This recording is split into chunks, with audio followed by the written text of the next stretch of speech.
Okay, चलिए let's start our topic. So आप लोग, I guess you people are all, आप लोग यूपी वेटनरी ऑफिसर एग्जाम्स की प्रिपरेशन कर रहे हैं एंड आपके सिलेबस मैंने देख लिया। आपके सिलेबस में regarding veterinary public health it's zoonosis है, introduction and types, classification of zoonosis, prevention of zoonosis and control वगैरह, और एनिमल्स एंड बर्ड्स जो इन्वॉल्व है in the transmission of zoonotic diseases. तो ये टॉपिक्स है आपके सिलेबस में। सो हम ये टॉपिक्स आज वन बाय वन कवर करेंगे and I will try my best कि मैं मैक्सिमम कवर कर सकूं। एंड उसके बाद भी अगर किसी को कोई भी कंफ्यूजन होगा, कोई और टॉपिक ऐड करना चाहेगा ज्यादा, इससे ज्यादा they want to listen, so they can ask me. Okay, so let's start with the today's topic. So it is zoonosis now. Okay, now these are the topics जो हम मोस्टली आज cover करेंगे। Okay, तो well let's start with the term zoonosis. Zoonosis क्या होता है? Zoonosis basically दो terms का ब्रेक डाउन है। Okay, zoo means animal, nosis means disease, ठीक है ना। सो पहली मोस्ट इंपॉर्टेंट थिंग कि वर्ड जूनोसिस किसने दिया था? ये जो वर्ड जूनोसिस है, दिस वाज गिवन बाय, ये दिया था रडोल्फ वर्चो ने, ठीक है ना। और रडोल्फ वर्चो को भी हम फादर ऑफ जूनोसिस भी कहते हैं, ठीक है। अब ये जूनोसिस होता क्या है? Zoonosis basically world health organization ने जूनोसिस की डेफिनेशन दी है कि वो डिजीजेस, वो इन्फेक्शंस जो वर्टेब्रेट एनिमल्स और मैन के बीच में नेचुरली ट्रांसमिट होती है। सो जो हमारा ये कॉन्सेप्ट है कि जूनोटिक डिजीजेस सिर्फ एनिमल्स टू ह्यूमन बींग्स होती है, इट इज रॉन्ग। तो कोई भी डिजीज जो नेचुरली वर्टेब्रेट एनिमल्स और ह्यूमन बींग्स के बीच में एक्सचेंज हो जाएगी, चाहे वो एनिमल्स टू ह्यूमन बींग्स चले जाए, चाहे वो ह्यूमन बींग्स से एनिमल्स में चली जाए, ठीक है ना। सो ये करेक्ट डेफिनेशन है जूनोसिस की। सो अगर हमें कोई बोलेगा कि zoonosis is just from animals to human beings, वो गलत है, ठीक है। सो कोई भी डिजीज, कोई भी इंफेक्शन जो नेचुरली वर्टिब्रेट एनिमल्स और ह्यूमंस के बीच में चली जाए, that is known as zoonosis, ठीक है। तो जूनोसिस के बहुत सारे टर्म लाइक एग्जांपल्स है। फॉर एग्जांपल अगर हम सिंपल से सिंपल एग्जांपल्स देंगे जो हमारी नजर में है, लाइक वी हैव रेबीज है, लेप्टोस्पायरोसिस है, एंथ्रैक्स है, तो वो सब चीजें हैं। और जूनोटिक पैथोजेंस, हम जूनोसिस को, जूनोटिक पैथोजेंस या तो ये बैक्टीरियल हो सकते हैं, या तो वायरल हो सकते हैं, या तो पैरासिटिक हो सकते हैं। तो उस हिसाब से हम जूनोटिक डिजीजेस को क्लासिफाई करते हैं बहुत सारे टाइप्स में, ठीक है ना। अब zoonosis, we know that it's a major world health problem. इस टाइम पर अगर हम देखेंगे वर्ल्ड में, अगर हम ग्लोबली देखेंगे, what is the most important problem we are facing now, वो होती है जूनोटिक डिजीजेस। क्योंकि हम देखते हैं, वी हैव बीन थ्रू, हम कोविड 19 से गुजर चुके हैं, वो भी एक जूनोसिस है, राइट। इस टाइम पर इंडिया में अगर हम देखेंगे, वी आर सफरिंग फ्रॉम कुछ कुछ स्टेट्स में high pathogenic avian influenza, HPAI फैल रहा है, राइट। केरला में नीपा वायरस इन्फेक्शन हो रहा है, राइट। किसी किसी स्टेट में किसी किसी डिजीज का आउटब्रेक हो रहा है। सो ये सब चीजें क्या है? ये सब जूनोटिक डिजीजेस है। And we know that more than 60% of infectious diseases, मतलब ह्यूमन बींग्स में जितनी भी इन्फेक्शियस डिजीजेस है, उसमें से 60% ऑफ द इन्फेक्शियस डिजीजेस जो है, almost 60 to 65% of the infectious diseases, जिन उनका ओरिजिन जूनोटिक है। मतलब कि जितनी भी ह्यूमन पॉपुलेशन में इन्फेक्शियस डिजीजेज है, वो उनमें से 65% या 60 to 65% जो पॉपुलेशन, जो परसेंटेज ऑफ डिजीज की, वो एनिमल से आती है, ठीक है ना। और 75% of the new disease originate हो रही है एवरी ईयर। तो हर साल या हर टाइम पे we know that 75% of the diseases जो होती है ना, वो आ रही है। ओके, और देखा गया है कि zoonotic diseases more than 2 billion people को इफेक्ट करती है हर साल।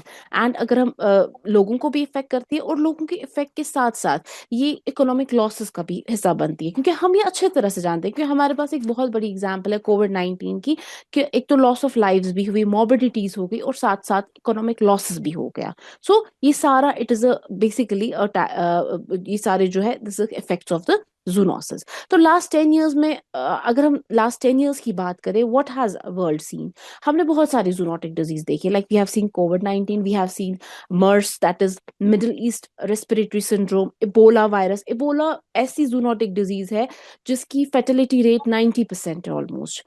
बट थैंकफुली WHO ने उस डिजीज को DRC, that is democratic Republic of Congo, Zimbabwe, Zambia, Africa के कुछ कुछ कंट्रीज में कंटेन करके रखी है। अगर वो उस कंट्री से बाहर आ जाएंगी ना, तो उस डिजीज की फर्टिलिटी 90% है। So this is like the ill effects of zoonotic diseases. Now zoonotic nidus क्या होता है? जूनोटिक नाइडस ये कभी कभार एग्जाम में एक्चुअली समटाइम्स ये आ जाता है, ये टर्म आ जाती है। ये बेसिकली डिफाइन करते हैं वो एरिया, वो इकोलॉजिकल निश जहां पर जूनोटिक पैथोजेंस प्रेजेंट होते हैं, ठीक है ना। मतलब कोई पैथोजन, चाहे वो जूनोटिक बैक्टीरिया हो, चाहे वो वायरस हो, चाहे वो पैरासाइट हो, प्रेजेंट होता है, और उसके साथ साथ वहां ऐसे एनवायरमेंटल कंडीशंस प्रेजेंट होते हैं, वेक्टर्स प्रेजेंट होते हैं, ऐसे फेवरेबल कंडीशंस प्रेजेंट होते हैं जो उनकी ट्रांसमिशन रेट को इंक्रीज करते हैं, ठीक है। सो उसको हम कहते हैं जूनोटिक नाइडस। एक ऐसा इकोलॉजिकल नीश किसी भी पैथोजन का, किसी भी इंफेक्शियस एजेंट का, जहां उसके वेक्टर्स, ऐसे एनवायरमेंटल कंडीशंस, ऐसे economic condition, social condition available होंगे जो उसकी ट्रांसमिशन रेट को इंक्रीज करेंगे। तो वो एरिया उस पैथोजन का जूनोटिक नाइडस बनेगा, ठीक है ना। वो उसको सपोर्ट करता है उस पैथोजन को वहां ग्रो करने के लिए। Okay, so that is a zoonotic nidus. Now आता है, ये था zoonosis, and we know that father of zoonosis is Rudolf Virchow, ठीक है। तो जूनोसिस की प्लीज डेफिनेशन आप कभी मत बोलेगा कि ये सिर्फ एनिमल से ट्रांसफर होती है। नो, दिस नेचुरली ट्रांसमिशन हो जाता है between the human and vertebrate animals. अब हम बात करते हैं classification of zoonosis. Now zoonosis की क्लासिफिकेशन हम सिर्फ एक बेसिस पे नहीं करते, वी क्लासिफाई करते हैं on the base of aetiological agents. Aetiological means causative agents. फिर हम क्लासिफाई करते हैं जूनोटिक डिजीजेस को on the base of transmission cycle. Okay, means किस हिसाब से वो ट्रांसमिट होता है, एंड देन हम क्लासिफाई करते हैं जूनोटिक डिजीजेस को on the basis of reservoir host, ठीक है। तो पहली क्लासिफिकेशन होती है on the base of etiology, मतलब क्लास कॉजेटिव एजेंट। तो उसमें सबसे पहला आ जाता है वायरल जूनोसिस। वायरल जूनोसिस में वो डिजीजेस आती है जो जिनको ट्रांसमिट करता है वायरस। ओके, तो सिंपल है, जो वायरल डिजीजेस एनिमल्स से ह्यूमन बींग्स या ह्यूमन बींग्स से एनिमल, मतलब नेचुरली ट्रांसमिट हो जाती है बाय द वायरस, ठीक है ना, उसको हम कहेंगे वायरल जूनोसिस। एंड इसके एग्जांपल्स हमारे पास है, रेबीज है, मिल्क नोड्यूल्स है, रानीखेत डिजीज है, जापानीज एंसेफेलाइट्स है, वेस्ट नाइल फीवर है, काइसानो फॉरेस्ट डिजीज है, डेंगू फीवर है। तो बहुत सारी डिजीज है, जितने भी वायरल एजेंट्स जो कॉज करते हैं, रैबीज करता है, lyssavirus, Ranikhet disease, Newcastle disease करता है, न्यू कैसल डिजीज वायरस है, जापानीज एंसेफेलाइट्स है, वो फ्लावी वायरस करता है, वेस्ट नाइल फीवर है, डेंगू फीवर है, काइसानो फॉरेस्ट डिजीज है, इबोला है, वो करता है फाइलोवायरस। तो बहुत सारे वायरल डिजीजेस है जो on the basis of that वो हम क्लासिफाई करते हैं वायरल जूनोसिस में।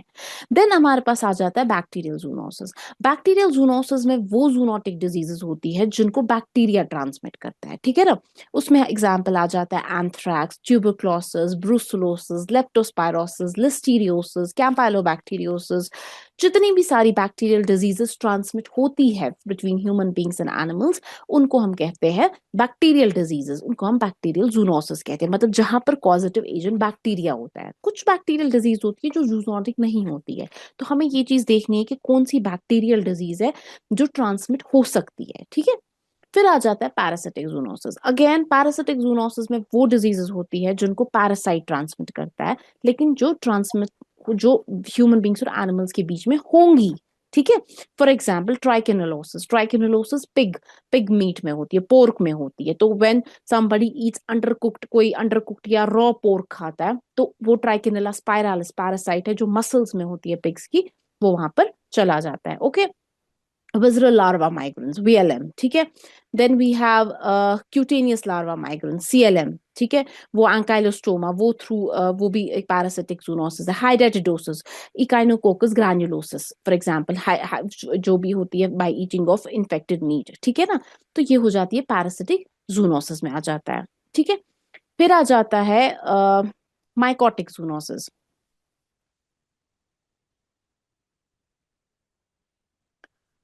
माइकोटिक जूनोसिस और फंगल जूनोसिस। माइकोटिक जूनोसिस में यूजुअली आ जाती है वो डिजीजेस जिनको फंगस ट्रांसमिट करता है from animals to human beings. इसमें एग्जाम्पल आ जाएगा रिंगवर्म इन्फेक्शंस, जो स्किन इन्फेक्शंस कुछ होती है जो एनिमल्स के थ्रू ह्यूमन बींग्स में चली जाती है। एस्परजिलोसिस, ठीक है ना, इसमें एस्परजिलस फ्यूमिगेटस, ठीक है, वो आ जाती है जो डिजीज कर सकती है।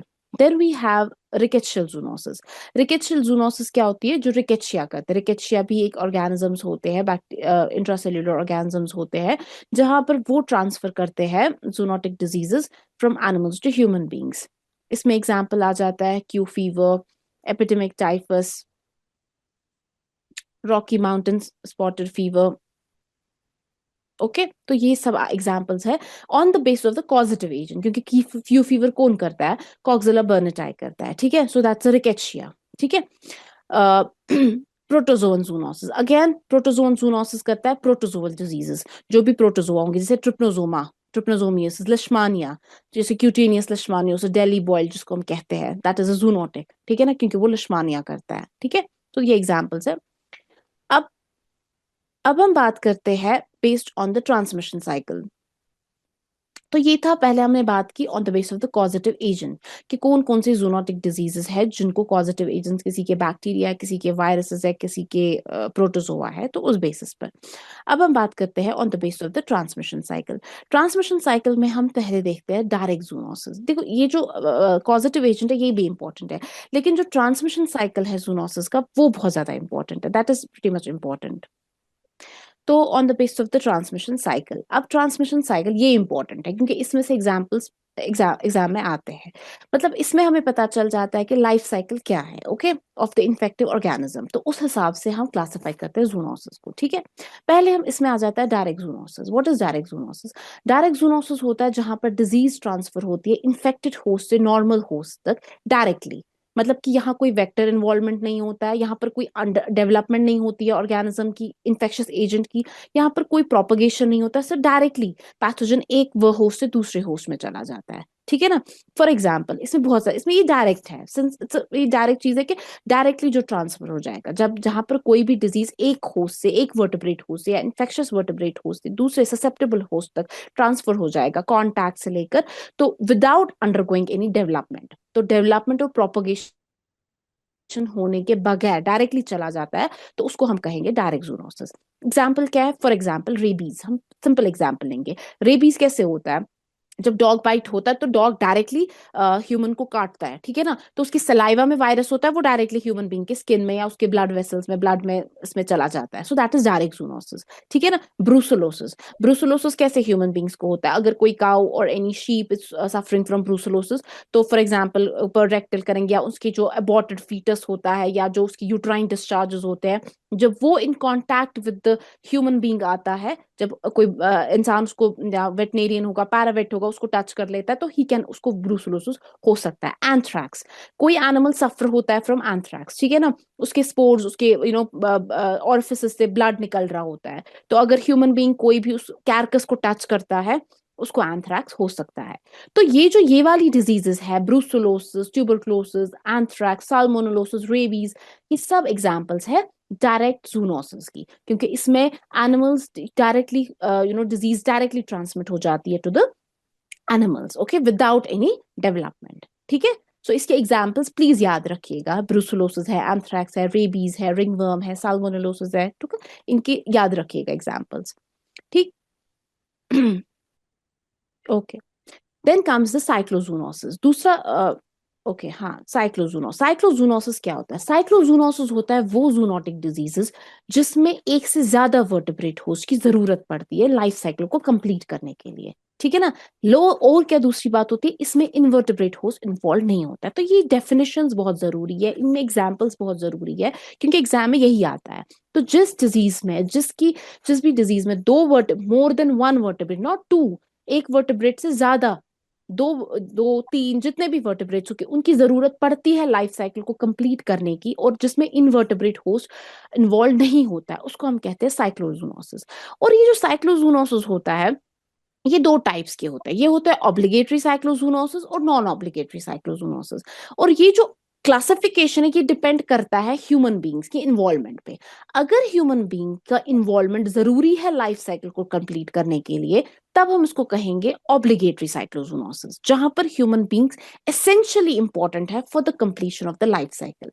और if human being essentially important नहीं है for the completion of the life cycle, मतलब उसकी इन्वॉल्वमेंट के बगैर भी उस पैथोजन का लाइफ साइकिल कंप्लीट हो जाएगा, ह्यूमन बींग के इन्वॉल्वमेंट के बगैर भी, उसको हम कहेंगे non obligatory cyclozoonosis. Now I will give you the examples. अगर हम पहले साइक्लोजूनोसिस की एग्जांपल्स देंगे, उसमें बहुत सारी है, जापानीज एंसेफेलाइटिस है, हाइडेटिडोसिस है, बोवाइन सिस्टिक सर्कोसिस है, ट्रिप्नोसोमियासिस है, नेरोबी शेप डिजीज है, लिशमानियोसिस है। अब हम बात करते हैं ऑब्लिगेटरी की। उसमें एक एग्जांपल है हमारे पास टीनिया सोलियम की। जब हम टीनिया सोलियम की, पोर्क टेपवर्म जिसको कहते हैं, उसकी एग्जांपल्स है। उसमें जो अब हम डेफिनेशन के हिसाब से जाएंगे। डेफिनेशन कहती है मोर देन वन वर्टेब्रेट होस्ट की जरूरत है। अगेन टीनिया सोलियम की लाइफ साइकिल में पिग एंड ह्यूमन बींग्स हो गए ना, दो वर्टेब्रेट होस्ट, और इनवर्टेब्रेट होस्ट कोई नहीं है। और इसमें ह्यूमन बीइंग एक्ट करता है डेफिनेटिव होस्ट और पिग एक्ट करता है इंटरमीडिएट होस्ट। कोई भी लाइफ साइकिल डेफिनेटिव होस्ट के बगैर इनकम्प्लीट है ना। That means Taenia solium, pork tapeworm, taeniasis में ह्यूमन बीइंग इंपॉर्टेंट है लाइफ साइकिल को कंप्लीट करने के लिए, क्योंकि human being is a definitive host. इसमें वहां पर sexual stage of life cycle, sexual stage जो होता है टीनिया सोलियम का, वो कंप्लीट हो जाता है। वो अडल्ट टीनिया जो होता है वो ह्यूमन बींग्स के इंटेस्टाइन्स में बनता है। तो ह्यूमन बींग इंपॉर्टेंट है in the completion of the life cycle of taeniasis. That means human being इसमें इंपॉर्टेंट है। ये एग्जाम्पल है ऑब्लिगेटरी साइक्लोजोनोसिस की, तो वेरी इंपॉर्टेंट। फिर हम बात करते हैं नॉन ऑब्लिगेटरी साइक्लोजोनोसिस की। नॉन ऑब्लिगेटरी साइक्लोजोनोसिस में man is not involve, man की एक्सीडेंटल इन्वॉल्वमेंट है। मतलब अगर मैन इन्वॉल्व हो गया लाइफ साइकिल में तो ठीक है, लाइफ साइकिल कंप्लीट हो गया। अगर मैन इन्वॉल्व नहीं हो गया तब भी लाइफ साइकिल कंप्लीट हो जाएगा। फॉर एग्जाम्पल हमारे पास इसकी बहुत अच्छी एग्जाम्पल है, दैट इज हाइड्रेटिडोसिस, जो कौन करता है, इकाइनोकोकस ग्रैन्युलोसिस। अभी जो हाइड्रेटिडोसिस है इसका लाइफ साइकिल क्या है, इसमें क्या होता है, इसमें डॉग्स एक्ट करते हैं as definitive host, sheep act करता है as indefinitive host, or we can say that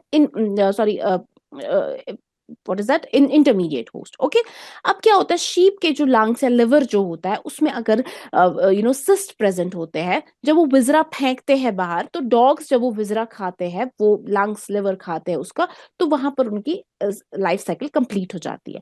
अगर फॉर इंस्टेंस इन्फेक्टेड मीट होगा sheep का और वो ह्यूमन बींग ने खाया, तो तब भी लाइफ साइकिल कंप्लीट हो जाएगा। अब अगर ह्यूमन बीइंग में नहीं खाया, तो वो इन्फेक्टेड मीट डॉग ने खाया, तब भी लाइफ साइकिल कंप्लीट हो जाएगा। मींस नॉन ऑब्लिगेटरी साइक्लोजोनोसिस में ह्यूमन बीइंग्स की इन्वॉल्वमेंट जरूरी नहीं है, उसके बगैर भी लाइफ साइकिल कंप्लीट हो जाएगा। Okay, so this is an example of non obligatory cyclozoonosis. ठीक है, दूसरा हमारे पास आ जाता है ऑब्लिगेटरी। दूसरा हमारे, this was non obligatory cyclozoonosis. Now तीसरा टाइप हमारे पास है metazoonosis, very important. Again metazoonosis में क्या होता है, मेटाजूनोसिस में आपको जो ट्रांसमिशन होता है, लाइफ साइकिल होता है, डिजीज होती है, वो ट्रांसमिट करता है इनवर्टेब्रेट होस्ट। ओके, और वो उस इन्वर्टेब्रेट होस्ट में जो मतलब एक किस्म का वेक्टर होता है, इसमें वेक्टर की जरूरत पड़ती है, इसमें इन्वर्टेब्रेट होस्ट की जरूरत पड़ती है। और जो कॉजेटिव एजेंट होता है वो उस इन्वर्टेब्रेट होस्ट में मल्टीप्लाई भी कर सकता है, डेवलप भी कर सकता है, या दोनों भी कर सकता है। जिसको हम कहते हैं, अगर सिर्फ मल्टीप्लाई करेगा उस इन्वर्टेब्रेट, उसको हम प्रोपोगेटिव कहेंगे। अगर सिर्फ डेवलपमेंट करेगा उसको हम साइक्लो डेवलपमेंटल कहेंगे, तो डेवलपमेंटल कहेंगे। अगर अगर दोनों करेगा तो साइक्लो प्रोपोगेटिव कहेंगे। मेटाजूनोसिस की ये खासियत है कि इसमें both vertebrates as well as invertebrate hosts are required for the completion of the life cycle। मतलब कि इस जूनोसिस में vertebrates की भी जरूरत पड़ती है और invertebrates की भी जरूरत पड़ती है for the completion of the life cycle। ठीक है, तो इसमें दोनों जरूरत होनी चाहिए। साइक्लोजूनोसिस में सिर्फ vertebrate host जरूरत थी, एक से ज्यादा, इसमें उसमें invertebrate host की इन्वॉल्वमेंट नहीं थी। लेकिन मेटाजूनोसिस में vertebrate as well as invertebrate host की इन्वॉल्वमेंट है।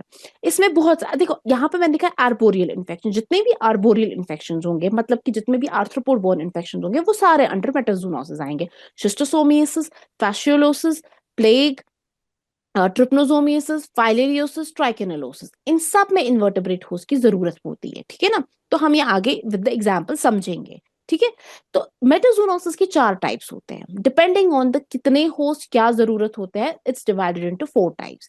इसमें आ जाएगा metazoonosis type 1, metazoonosis type 2, type 3 and type 4। This is very important. पहले हम बात करते हैं मेटाजूनोसिस टाइप 1 की। जब हम टाइप 1 की बात करते हैं, इसमें क्या जरूरत होती है, टाइप 1 में एक वर्टिब्रेट होस्ट और एक इनवर्टिब्रेट होस्ट की जरूरत पड़ती है for the completion of the life cycle. ठीक है, एग्जाम्पल टाइप 1 की very important example is yellow fever. Yellow fever की जब हम बात करते हैं, येलो फीवर में एक वर्टिब्रेट होस्ट है, दैट इज मंकी, और एक इनवर्टिब्रेट होस्ट है, कौन, that is Aedes aegypti. Aedes aegypti mosquito है जो हेल्प करता है, जो वेक्टर एक्ट करता है in the transmission of yellow fever. ठीक है ना, ये वेक्टर है और ये इन्वर्टेब्रेट होस्ट है ना, मस्कीटो इन्वर्टेब्रेट होस्ट है। गो इसमें सिर्फ 1 वर्टेब्रेट होस्ट और 1 इन्वर्टेब्रेट होस्ट रिक्वायर होता है for the completion of life cycle. अगर ह्यूमन बीइंग इन्वॉल्व होगा तो वो ह्यूमन मस्कीटो लाइफ साइकिल बनाएगा, ठीक है ना। तो उसमें भी ह्यूमन बीइंग एक वर्टिब्रेट होस्ट है और मस्कीटो एक इनवर्टिब्रेट होस्ट है। अगर मंकी मस्कीटो लाइफ साइकिल बनाएगा तो उसमें भी मंकी एक वर्टिब्रेट होस्ट है और एडीज एजिप्टाई जो कि मस्कीटो एक इनवर्टिब्रेट होस्ट है। सो इन एनी केस कोई भी साइकिल बनाए वर्टिब्रेट एक इनवर्टिब्रेट एक होता है इसमें, दैट इज मेटाजूनोसिस टाइप 1। ओके, दूसरा होता है मेटाजूनोसिस टाइप 2। इसमें क्या होता है, इसमें एक वर्टिब्रेट होस्ट और दो इनवर्टिब्रेट होस्ट जरूरत होते हैं for the completion of the life cycle. इसमें एग्जांपल है हमारे पास पैरागोनमियसिस। पैरागोनमियसिस वेस्टरमैनाई जो हमें पता है, पैरागोनमस वेस्टरमैनाई ये एक पैरासाइट है, ट्रिमाटोड है। तो इसमें क्या होता है, इसमें एक वर्टिब्रेट होस्ट की जरूरत होती है। एक vertebrate host we can take a dog vertebrate host और दो इनवर्टिब्रेट होस्ट। इसमें कौन कौन से दो इनवर्टिब्रेट होस्ट इन्वॉल्व है, क्रैब और स्नेल, ठीक है। तो ये लाइफ साइकिल कंप्लीट हो जाता है। अगर डॉग के साथ लाइफ साइकिल होगा तो डॉग क्रैब और स्नेल वाला लाइफ साइकिल कंप्लीट हो जाएगा, ठीक है ना।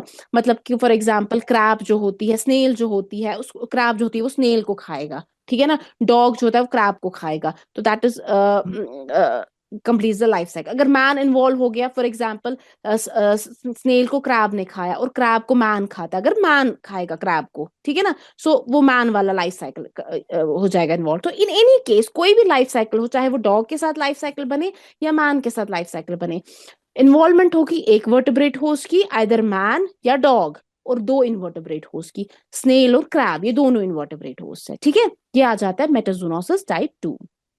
फिर आ जाता है मेटाजूनोसिस टाइप 3।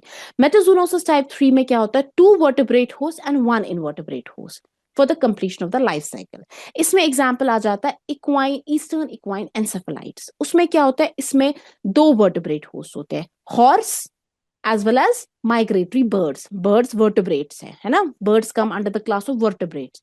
तो इसमें horse और vertebrate जरूरी होते हैं, ठीक है ना। इवन अगर ह्यूमन बींग्स भी इन्वॉल्व होंगे तो ह्यूमन बींग और हॉर्स होगा, है ना। तो या ह्यूमन बींग से ये होगा। और उसमें इनवर्टिब्रेट होस्ट कौन सा है, मस्कीटो। तो इसमें दो वर्टिब्रेट होस्ट और एक इनवर्टिब्रेट होस्ट, ठीक है। हो गया मेटाजूनोसिस टाइप 3। फिर आता है हमारे पास मेटाजूनोसिस टाइप 4। ये ट्रांस ओवेरियन होता है। तो मतलब इसमें जो होता है, इसमें ट्रांस ओवेरियन लाइफ साइकिल चलता है, ठीक है ना। टिक्स में ट्रांस ओवेरियन होता है तो शीप्स के थ्रू फिर इसमें ओवेरियन लाइफ साइकिल जाएगा, वो टिक्स उनको बाइट करेंगी तो ह्यूमन बींग्स में वो टिक बाइट के थ्रू उसमें चला जाएगा। अब मैं अपना एक्सपीरियंस बताऊंगी। जब मैं अपने कॉलेज में पढ़ती थी और मुझे ये चीजें याद नहीं रहती थी, तो मैंने एक ट्रिक सीखी थी उसमें। मैं 1 2 3 4, अब मुझे पता नहीं था कि वन में वर्टिब्रेट है, कितने वर्टिब्रेट है।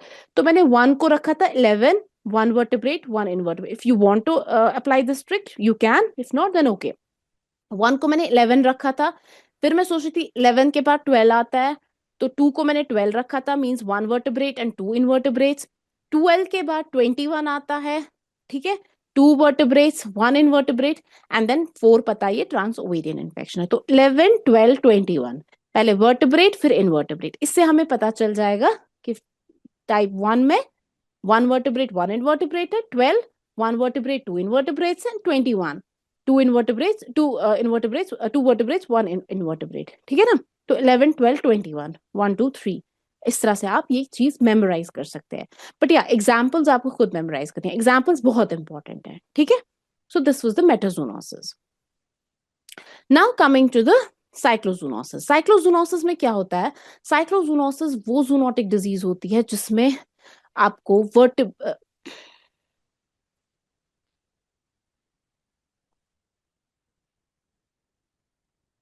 ओके, सैप्रोजूनोसिस।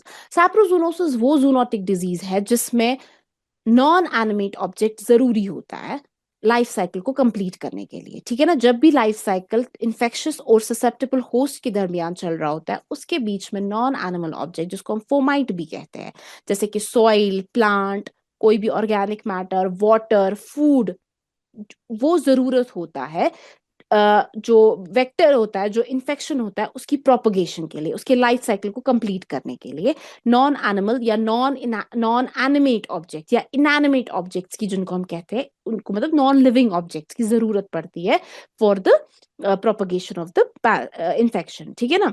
तो इसमें आ जाता है हिस्टोप्लाज्मोसिस, एंकाइलोस्टोमा, फेस्टियोला, फॉर एग्जाम्पल अगर हम फैशियोला की बात करते हैं, या ये वाले इन्फेक्शियस एजेंट्स है, ये इन नॉन एनिमल ऑब्जेक्ट्स में ग्रो करते हैं, कभी प्रोपगेट करते हैं, मल्टीप्लाई करते हैं, ठीक है।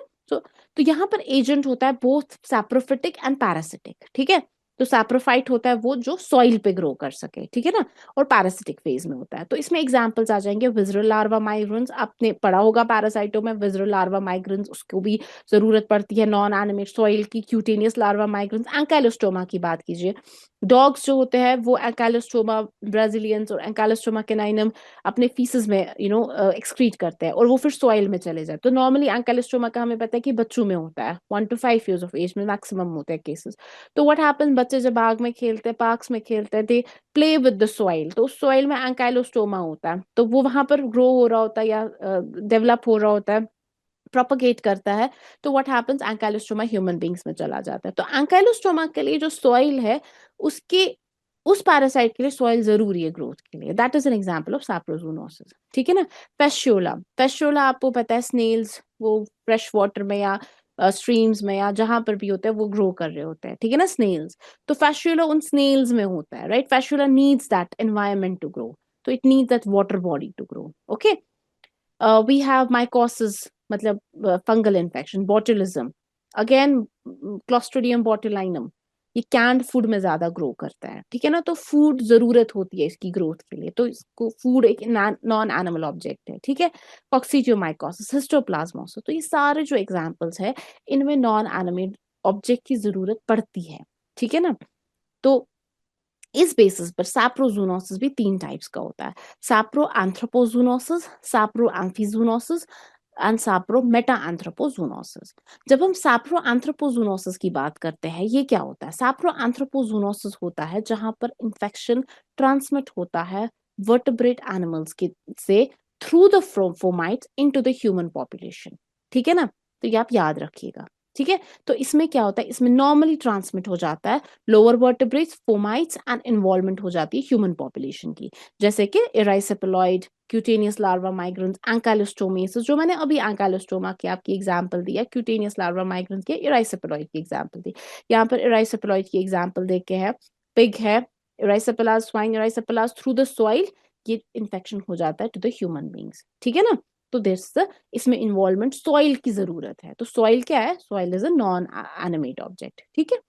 Again we have saproamphizoonosis. Saproamphizoonosis होता है जहां पर man and lower vertebrates, because lower vertebrates में एनिमल्स ही आएंगे, है ना। मैन से जो लोअर वर्टेब्रेट्स होंगे, that is they are animals, वो इक्वली ससेप्टेबल होते हैं टू द इन्फेक्शन एंड, ठीक है। एम्फीजोनोसिस मतलब कि यहाँ पर, यहाँ से यहाँ या यहाँ से यहाँ इक्वली होता है, there is an equal chance human being से एनिमल्स में भी इन्फेक्शन जा सकता है, एनिमल से ह्यूमन बींग्स में भी इन्फेक्शन जा सकता है। तो इक्वल चांस है इन्फेक्शन होने का, एनिमल्स को भी ह्यूमन बींग्स को भी, बट नॉन एनिमेट ऑब्जेक्ट्स को लेकर। इसमें बहुत अच्छी एग्जांपल है फंगल इन्फेक्शंस की। आप कोई भी फंगल इन्फेक्शन लो, हिस्टोप्लाज्मोसिस, रिंगवर्म, कॉक्सीडियोमाइकोसिस, उसमें क्या हो जाता है, ह्यूमन बींग्स और एनिमल्स जो होते हैं ना, इक्वली रिस्पॉन्सिबल है, इक्वली इन्वॉल्व होते हैं इन द इन्फेक्शन, ठीक है ना, थ्रू थ्रू वाया किस चीज से, नॉन एनिमेट ऑब्जेक्ट, जैसे सॉइल से, ठीक है ना, या क्लॉथिंग से, जहां पर भी फंगस ग्रो करेगा, ठीक है। तो यहाँ पर non animate object fungal infection mostly soil होता है, क्योंकि सॉइल में स्पोर्स होते हैं फंगस के, बहुत सारे होते हैं। तो इसमें ह्यूमन बींग्स इक्वली इन्फेक्ट हो जाएंगे और एनिमल्स भी इक्वली इन्फेक्ट हो जाएंगे, जो जहां पर होगा, अगर एनिमल उस सॉइल में होगा तो वो भी इक्वली इन्फेक्ट हो जाएगा, अगर ह्यूमन बींग्स उस सॉइल के साथ इन कॉन्टैक्ट में आएगा तो वो भी इक्वली इन्फेक्ट हो जाएगा, ठीक है ना। तो जहां पर इक्वल चांसेस होते हैं इन्फेक्शन के ह्यूमन बींग्स एंड एनिमल्स के, तो उसको कहेंगे एम्फीजूनोसिस। तो सिंस एम्फी मतलब इक्वल, ठीक है ना, बोथ बोथ दोनों इन्वॉल्व है, but since it involves the soil, so that's why it involves a non-animate object, that's why we use the term, we use the prefix, इसलिए हम यूज करते हैं सैप्रो इसमें, ओके। तो इससे हमें याद रहेगा कि सैप्रो में नॉन एनिमेट ऑब्जेक्ट्स की इन्वॉल्वमेंट है, ठीक है। फिर होता है सैप्रोमेटा एंथ्रोपोजूनोसिस। सैप्रोमेटा एंथ्रोपोजूनोसिस में non animate objects, invertebrate host और वर्टेब्रेट होस्ट, तीनों की जरूरत होती है for the completion of the life cycle. तो this is very important. And इसमें एग्जांपल आ जाएगा हमारा फैशियोलिसिस। तो फॉर एग्जांपल हमारे पास है फैशियोलोप्सिस, फैशियोला है, फैशियोला स्नेल की भी जरूरत पड़ती है प्लांट्स पे, अक्सर स्नेल्स चल रहे होते हैं ना प्लांट्स पे या फ्रेश वाटर स्ट्रीम में। शीप, आपको पता है शीप बहुत इंपॉर्टेंट रिजर्वायर है फैशियोला का, है ना। तो ये इसमें शीप भी इन्वॉल्व है, वर्टिब्रेट होस्ट, स्नेल भी इन्वॉल्व है, स्नेल तो बहुत इंपॉर्टेंट इनवर्टिब्रेट होस्ट है फैस्ट्रेला के लिए, और प्लांट भी इन्वॉल्व है। अब देखो जो हमने ह्यूमन बींग्स यहाँ पर दिखाया है, ये है कि अगर ये इन्वॉल्व हो जाएगा, बट नॉर्मल साइकिल जो है फैस्ट्रेला किस साइकिल में चलता है, जो रेगुलर साइकिल होता है उसका, sheep to snail and to plant, ठीक है ना। तो ये इसका नॉर्मल साइकिल है। हाँ, एक्सीडेंटली ह्यूमन इन्वॉल्व हो सकता है, जब ह्यूमन बींग्स वाटर चेस्टनट्स खाएंगे। वाटर चेस्टनट्स इंपॉर्टेंट सोर्स है ना फैस्ट्रेलस फैस्ट्रेलस सबस्काई का, ठीक है। तो ह्यूमन बींग्स तभी इन्वॉल्व, या जब शीप उसके थ्रू इन्वॉल्वमेंट हो जाएगा, लिवर, शीप लिवर में होता है। तो सैप्रोमेटाएंथ्रोपोजूनोसिस में वर्टिब्रेट होस्ट की भी जरूरत पड़ती है, इनवर्टिब्रेट होस्ट की भी जरूरत पड़ती है, और नॉन एनिमेट ऑब्जेक्ट्स की भी जरूरत पड़ती है for the completion of the life cycle. इन तीनों की जरूरत होती है। तो उसका बहुत अच्छा एग्जाम्पल है फैस्ट्रेलोसिस, ठीक है ना। देन ये था हमारा on the base of life cycle. तो इस पे आपने देखा लाइफ साइकिल कैसा होता है, क्या जरूरत होती है, उस बेसिस पे हम क्लासिफाई करते हैं जूनोसिस को। देन हमारे पास आता है based on the reservoir host. तो रिजर्वायर होस्ट के हिसाब से हम सबसे पहला एग्जांपल देते हैं anthropozoonosis. What is anthropozoonosis? Anthropozoonosis are the diseases of domestic and wild animals which occur in nature independent of man. तो वो diseases जो wild animals में या domestic animals में होते हैं, ठीक है ना। तो normally उनमें वहां पर वो सर्कल करते हैं। तो मैन की बात नहीं होती, मैन में वो नहीं होते हैं, लेकिन वो वाइल्ड एनिमल्स या डोमेस्टिक एनिमल्स में होते हैं। लेकिन जो ही human beings in contact with those wild animals या विद द अदर एनिमल्स आ जाते हैं, वो डिजीज उनमें आ जाती है।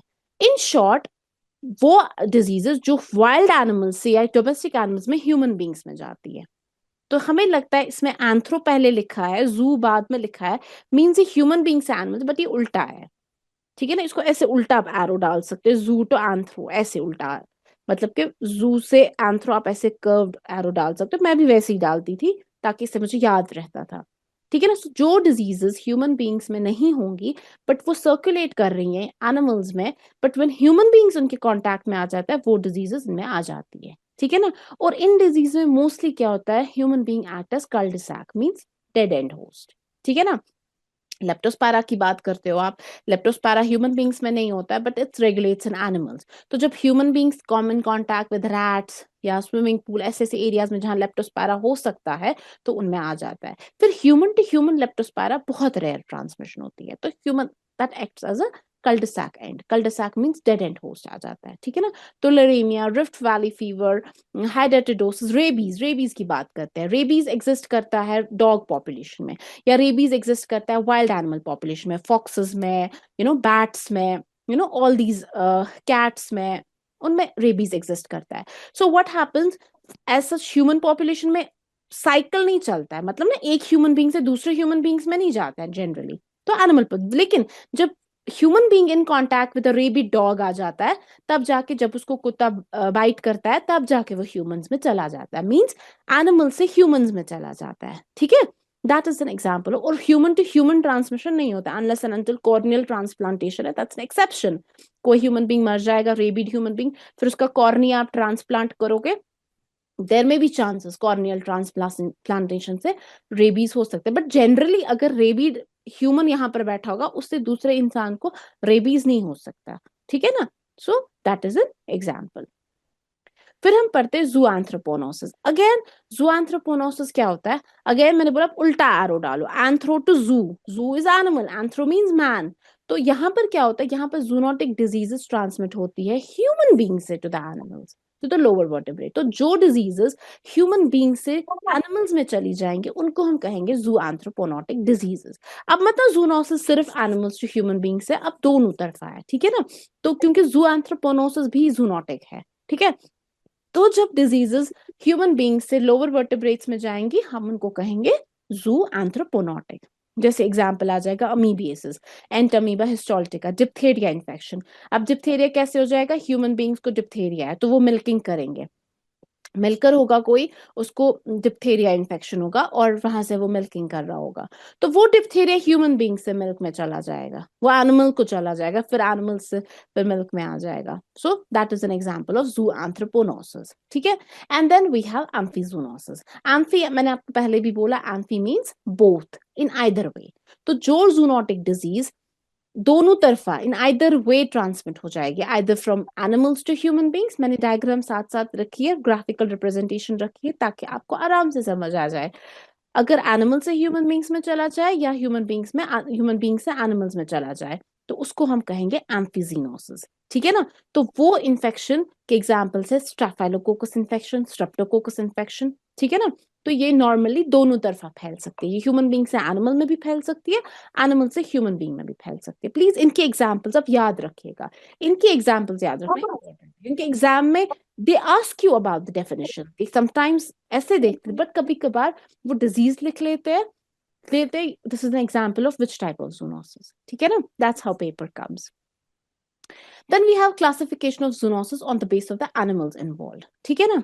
Now कौन से animals involved है? For example, we have wild animal zoonosis. Wild animal zoonosis again, it's very logical. जहां पर wild animals involved होंगे and वो transfer करेंगे disease to the human beings like elephants, non-human primates जिसमें monkeys आ जाते हैं, बाकी gorilla आ जाता है, fox, wild boar, तो that is known as wild animal zoonosis. That इसके एग्जांपल है काइसानो फॉरेस्ट डिजीज। हमें पता है काइसानो फॉरेस्ट डिजीज मैसूर में सबसे पहले डिजीज हुई थी। व्हाट हैपेंड, उसमें जो एक जो वेक्टर इन्वॉल्व होती है, टिक उसमें होती है हेम्फाइसालिस स्पाइनिजेरा, आपने पढ़ा होगा। वो टिक क्या होती है, वो विंटर्स में ज्यादा, वो लार्वल स्टेज निम्फल स्टेज जो स्टिक का होता है वो विंटर्स में ज्यादा एक्टिव होती है, तो विंटर्स में तो वो फॉरेस्ट में होती है। तो व्हाट हैपेंड उन मैसूर में, तो जो लोग होते थे जो विंटर्स में वहां वुड कलेक्ट करने के लिए जाते थे आग वाग के लिए, वो टिक्स उनको काटती थी एंड उससे वो डिजीज फॉरेस्ट से बाहर आ गई, एनिमल ह्यूमन पॉपुलेशन में आ गई। The same way rabies, rabies आप बोलोगे मैम रेबीज तो डॉग्स करते हैं, रेबीज सिर्फ डॉग्स नहीं करते हैं, रेबीज बैट्स भी करते हैं। अगर किसी केव में इंसान जाएगा वहां बहुत सारे वाइल्ड बैट्स होंगे, बैट अगर बाइट करेगा दैट कैन रिजल्ट इन, क्योंकि बैट्स इंपॉर्टेंट रिजर्वायर है रेबीज के, फॉक्सेस इंपॉर्टेंट रिजर्वायर है रेबीज के, ठीक है ना। तो रेबीज को भी हम इन वाइल्ड एनिमल जूनोसिस कंसिडर करते हैं। रेबीज पेट एनिमल जूनोसिस भी है, रेबीज वाइल्ड एनिमल जूनोसिस भी है, okay. Then is the pet animal zoonosis, वो जूनोटिक डिजीजेस जो पेट्स के थ्रू फैल सकती है, जो हमारे घर में पेट्स होते हैं, डॉग्स होते हैं, कैट्स होते हैं, बर्ड्स होते हैं, पैरट्स होते हैं, है ना, पैरट भी बहुत सारे, पिजन्स होते हैं। तो जब उनसे डिजीज ट्रांसमिट हो जाती है to the human beings, we call it pet animal zoonosis. जैसे कि टॉक्सोप्लाज्मा, टॉक्सोप्लाज्मा किससे फैलती है, कैट से, कैट डेफिनेटिव होस्ट है टॉक्सोप्लाज्मा की, ठीक है ना। तो रिंगवर्म इन्फेक्शन, डॉग्स कैट्स उनको कोई स्किन इन्फेक्शन होगा, human beings in contact with pets होंगे तो सिटिकोसिस, ऑर्निथोसिस पैरट से, Chlamydia psittaci is a causative agent, तो पैरट या पिजन सफर करेगा फ्रॉम द सिटिकोसिस ऑर्निथोसिस, तो वो ह्यूमन बींग्स में चला जा सकता है। तो ये एग्जांपल्स है पेट एनिमल जूनोसिस की। Then lab animal zoonosis, lab animals होते हैं, लैब एनिमल फैसिलिटीज होती है, वहां पर कितने लैब एनिमल्स, रैट होते हैं, माइस होते हैं, रैबिट्स होते हैं, गिनी पिग्स होते हैं, तो उनके थ्रू जूनोटिक डिजीजेस बहुत सारी फैलती है। और important lab animal zoonotic disease है लिम्फोसाइटिक कोरियोमेनिंजाइटिस, तो ये ह्यूमन बींग्स में जाती है जहां पर ये कोरियोमेनिंजाइटिस करता है, ठीक है ना।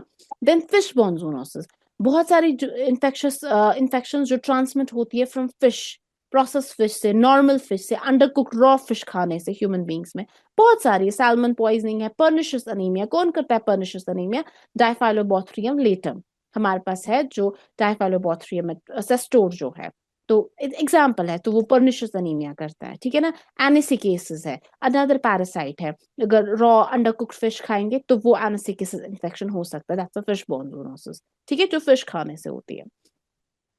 Then another classification of zoonosis. So classification of zoonosis based on the physical condition. Now urban zoonosis. Urban zoonosis क्या होता है?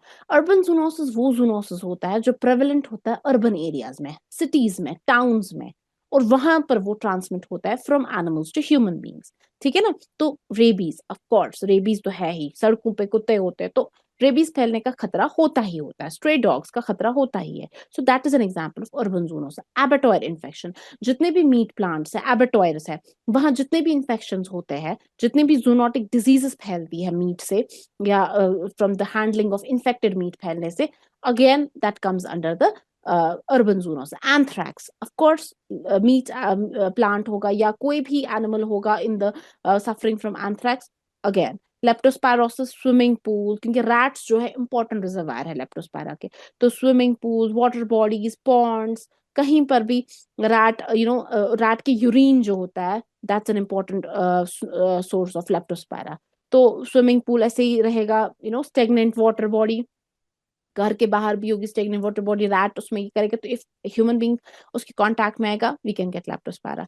ट्यूबरक्लोसिस अगेन मिल्क से आ सकता है। तो जितनी भी प्रेवलेंट होंगी अर्बन एरियाज में वो डिजीज जो मैन को जा सकती है थ्रू एनिमल्स, उनको हम कहेंगे अर्बन जूनोसिस।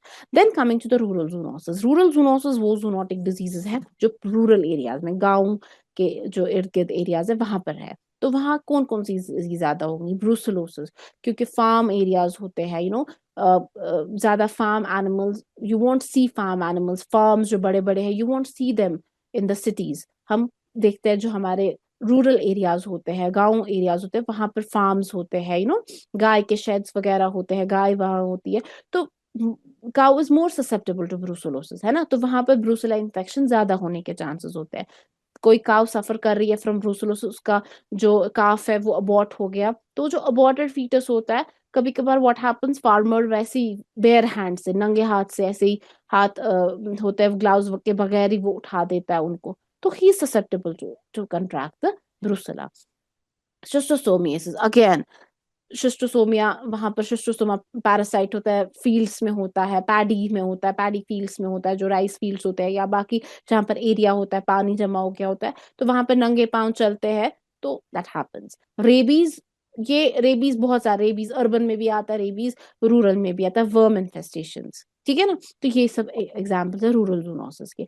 देन है occupational zoonosis. Occupational zoonosis again very important, वो जूनोटिक डिजीजेस जो एनिमल्स या एनिमल प्रोडक्ट से ह्यूमन बींग्स में चले जाते हैं because of their occupation. For example human beings किसी एनिमल रिलेटेड फील्ड में काम कर रहे हैं, फॉर एग्जाम्पल वूल इंडस्ट्री में काम कर रहे हैं, वहां पर दे में suffer from wool sorters disease. What is wool sorters disease? Wool sorters disease हम कहते हैं एंथ्रैक्स को।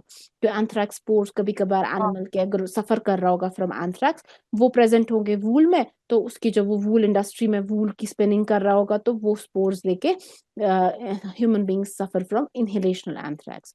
और इनहेलेशन एंथ्रैक्स में 100% मोर्टेलिटी होती है, मोस्ट खतरनाक एंथ्रैक्स होता है। Sugarcane workers disease, sugarcane workers disease या rice field workers disease, rice field होता है लेप्टोस्पायरा। राइस फील्ड्स में पता है हमें कि जो राइस के फील्ड्स होते हैं वहां पर पानी ऑब्वियस होता है ना बहुत, तो उसमें वहां रैट्स वगैरह आ जाता है और वहां पर वो यूरिन वगैरह उनका उसमें चला जाता है, तो वहां पे लेप्टोस्पायरा होने का इन्फेक्शन, क्योंकि जब राइस फील्ड्स में जाते हैं तो गम बूट्स लगा के नहीं जाते हैं, नंगे पाँव जाते हैं, तो वहां पे लेप्टोस्पायरा शिस्टोसोमिया होने के काफी ज्यादा चांसेस होते हैं। तो that is occupational zoonosis. Abattoir fever, like Q fever, abattoir plants में बहुत, वो भी एक एग्जांपल है ऑक्यूपेशनल जूनोसिस की, ठीक है ना। सो जो इंसान की ऑक्यूपेशन के बेसिस पर, अगर इंसान किसी एनिमल या एनिमल बाय प्रोडक्ट इंडस्ट्री में काम कर रहा है और एनिमल या एनिमल प्रोडक्ट से उसको वो डिजीज ट्रांसफर हो जाएगी एनिमल ह्यूमन बींग्स में, उसको हम कहेंगे ऑक्यूपेशनल जूनोसिस, ठीक है। Then we have sylvatic zoonosis. Sylvatic zoonosis क्या होता है? सिल्वेटिक जूनोसिस वो जूनोटिक डिजीज होती है जिनके रिजर्वायर्स वाइल्ड एनिमल्स होते हैं, free living captive wild animals, ठीक है ना। सिल्वेटिक, सिल्वेटिक मींस वाइल्ड, सिल्वेटिक का मतलब ये होता है फॉरेस्ट, ठीक है ना। और वो डिजीजेस ह्यूमन पॉपुलेशन में ट्रांसमिट हो जाती है, चाहे वो वाइल्ड एनिमल्स हो, कैप्टिव एनिमल्स, जैसे कि again Kyasanur forest disease, rabies. Then reverse zoonosis. What is reverse zoonosis? Reverse zoonosis होता है जहां पर इन्फेक्शियस डिजीजेस जो होते हैं लोगों के, ओकेजनली ट्रांसफर होता है to animals and then back to the people, ठीक है ना। एनिमल्स से फिर वापस जैसे ट्यूबरक्लोसिस, ट्यूबरक्लोसिस अगर काउ से ह्यूमन बींग्स में जाएगा then again it can go back to the cow, ठीक है ना। So that is known as the reverse zoonosis, okay. तो ये एग्जांपल्स है रिवर्स जूनोसिस की। For example mycobacterium tuberculosis, staphylococcus aureus. फॉर एग्जांपल अगर यही डिजीज ये कैटल में होगी, एनिमल्स में ये डिजीज मैस्टाइट्स करेगी, मगर यही डिजीज जब ह्यूमंस में जाएंगी ये फरंक्यूलोस या बॉइल करती है, बॉइल्स जो निकलते हैं, फरंकल्स जो होते हैं, ठीक है ना। तो यही करते और यही वापस एनिमल्स में जा सकती है। कोराइनी बैक्टीरियम डिप्थीरिया, तो ये इनकी डिजीज मैनिफेस्टेशन डिफरेंट होती है, एनिमल्स में इनकी डिजीज मैनिफेस्टेशन डिफरेंट होती है, ह्यूमन बींग्स में इनकी डिजीज मैनिफेस्टेशन डिफरेंस होती है। कोराइनी बैक्टीरियम डिप्थेरिया एनिमल्स में मास्टाइट्स करेगा, सेम पैथोजन, अगर यही इन्फेक्शन ह्यूमन बींग्स में जाएगा ये डिप्थीरिया करेगा, ठीक है। स्ट्रेप्टोकोकस पैथोजेंस एनिमल्स में मास्टाइट्स करेगा, लेकिन अगर सेम यही डिजीज यही यही पैथोजन ह्यूमन बींग्स में जाएगा, वहां फेरेंजाइट स्कारलेट फीवर करेगा। सो ये होते हैं reverse zoonotic diseases. Okay, then coming to the xenozoonosis. What is जीनोजूनोसिस?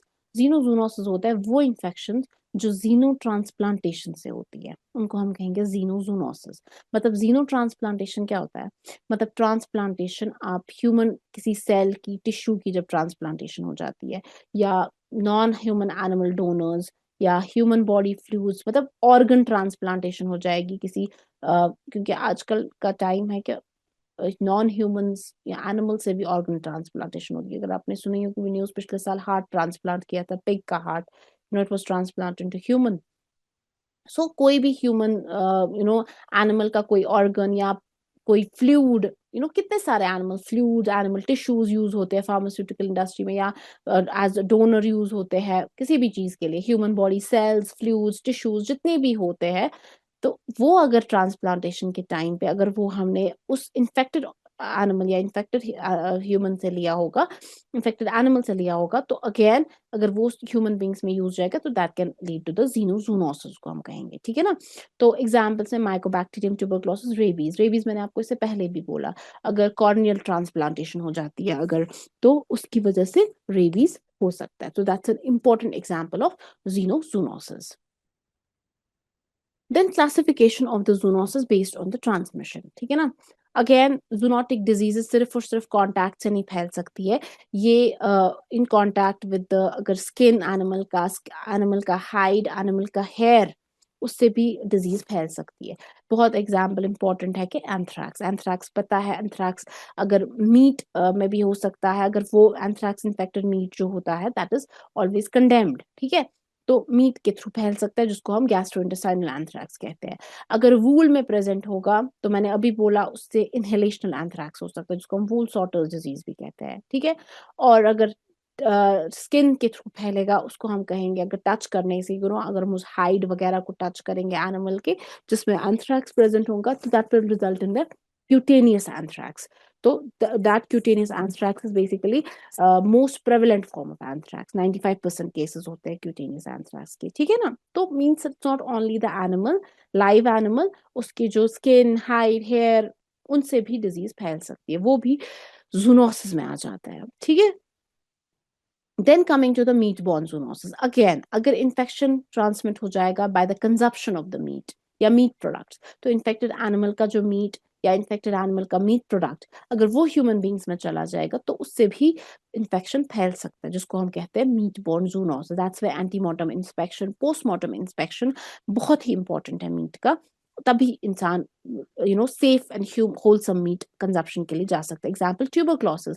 अगर ट्यूबरक्लोसिस प्रेजेंट होगा एनिमल्स में, क्योंकि ट्यूबरक्लोसिस सिर्फ लंग्स में नहीं होता, फिर लिम्फ नोड्स में चला जाता है, बोन्स में चला जाता है, लिवर, लंग्स वगैरह बाकियों में चला जाता है. तो अगर animal will be suffering from tuberculosis, तो वो मीट अगर वो कंज्यूम करेगा, he can get, human being कर सकता है, वो उसको हो सकता है ट्यूबरक्लोसिस.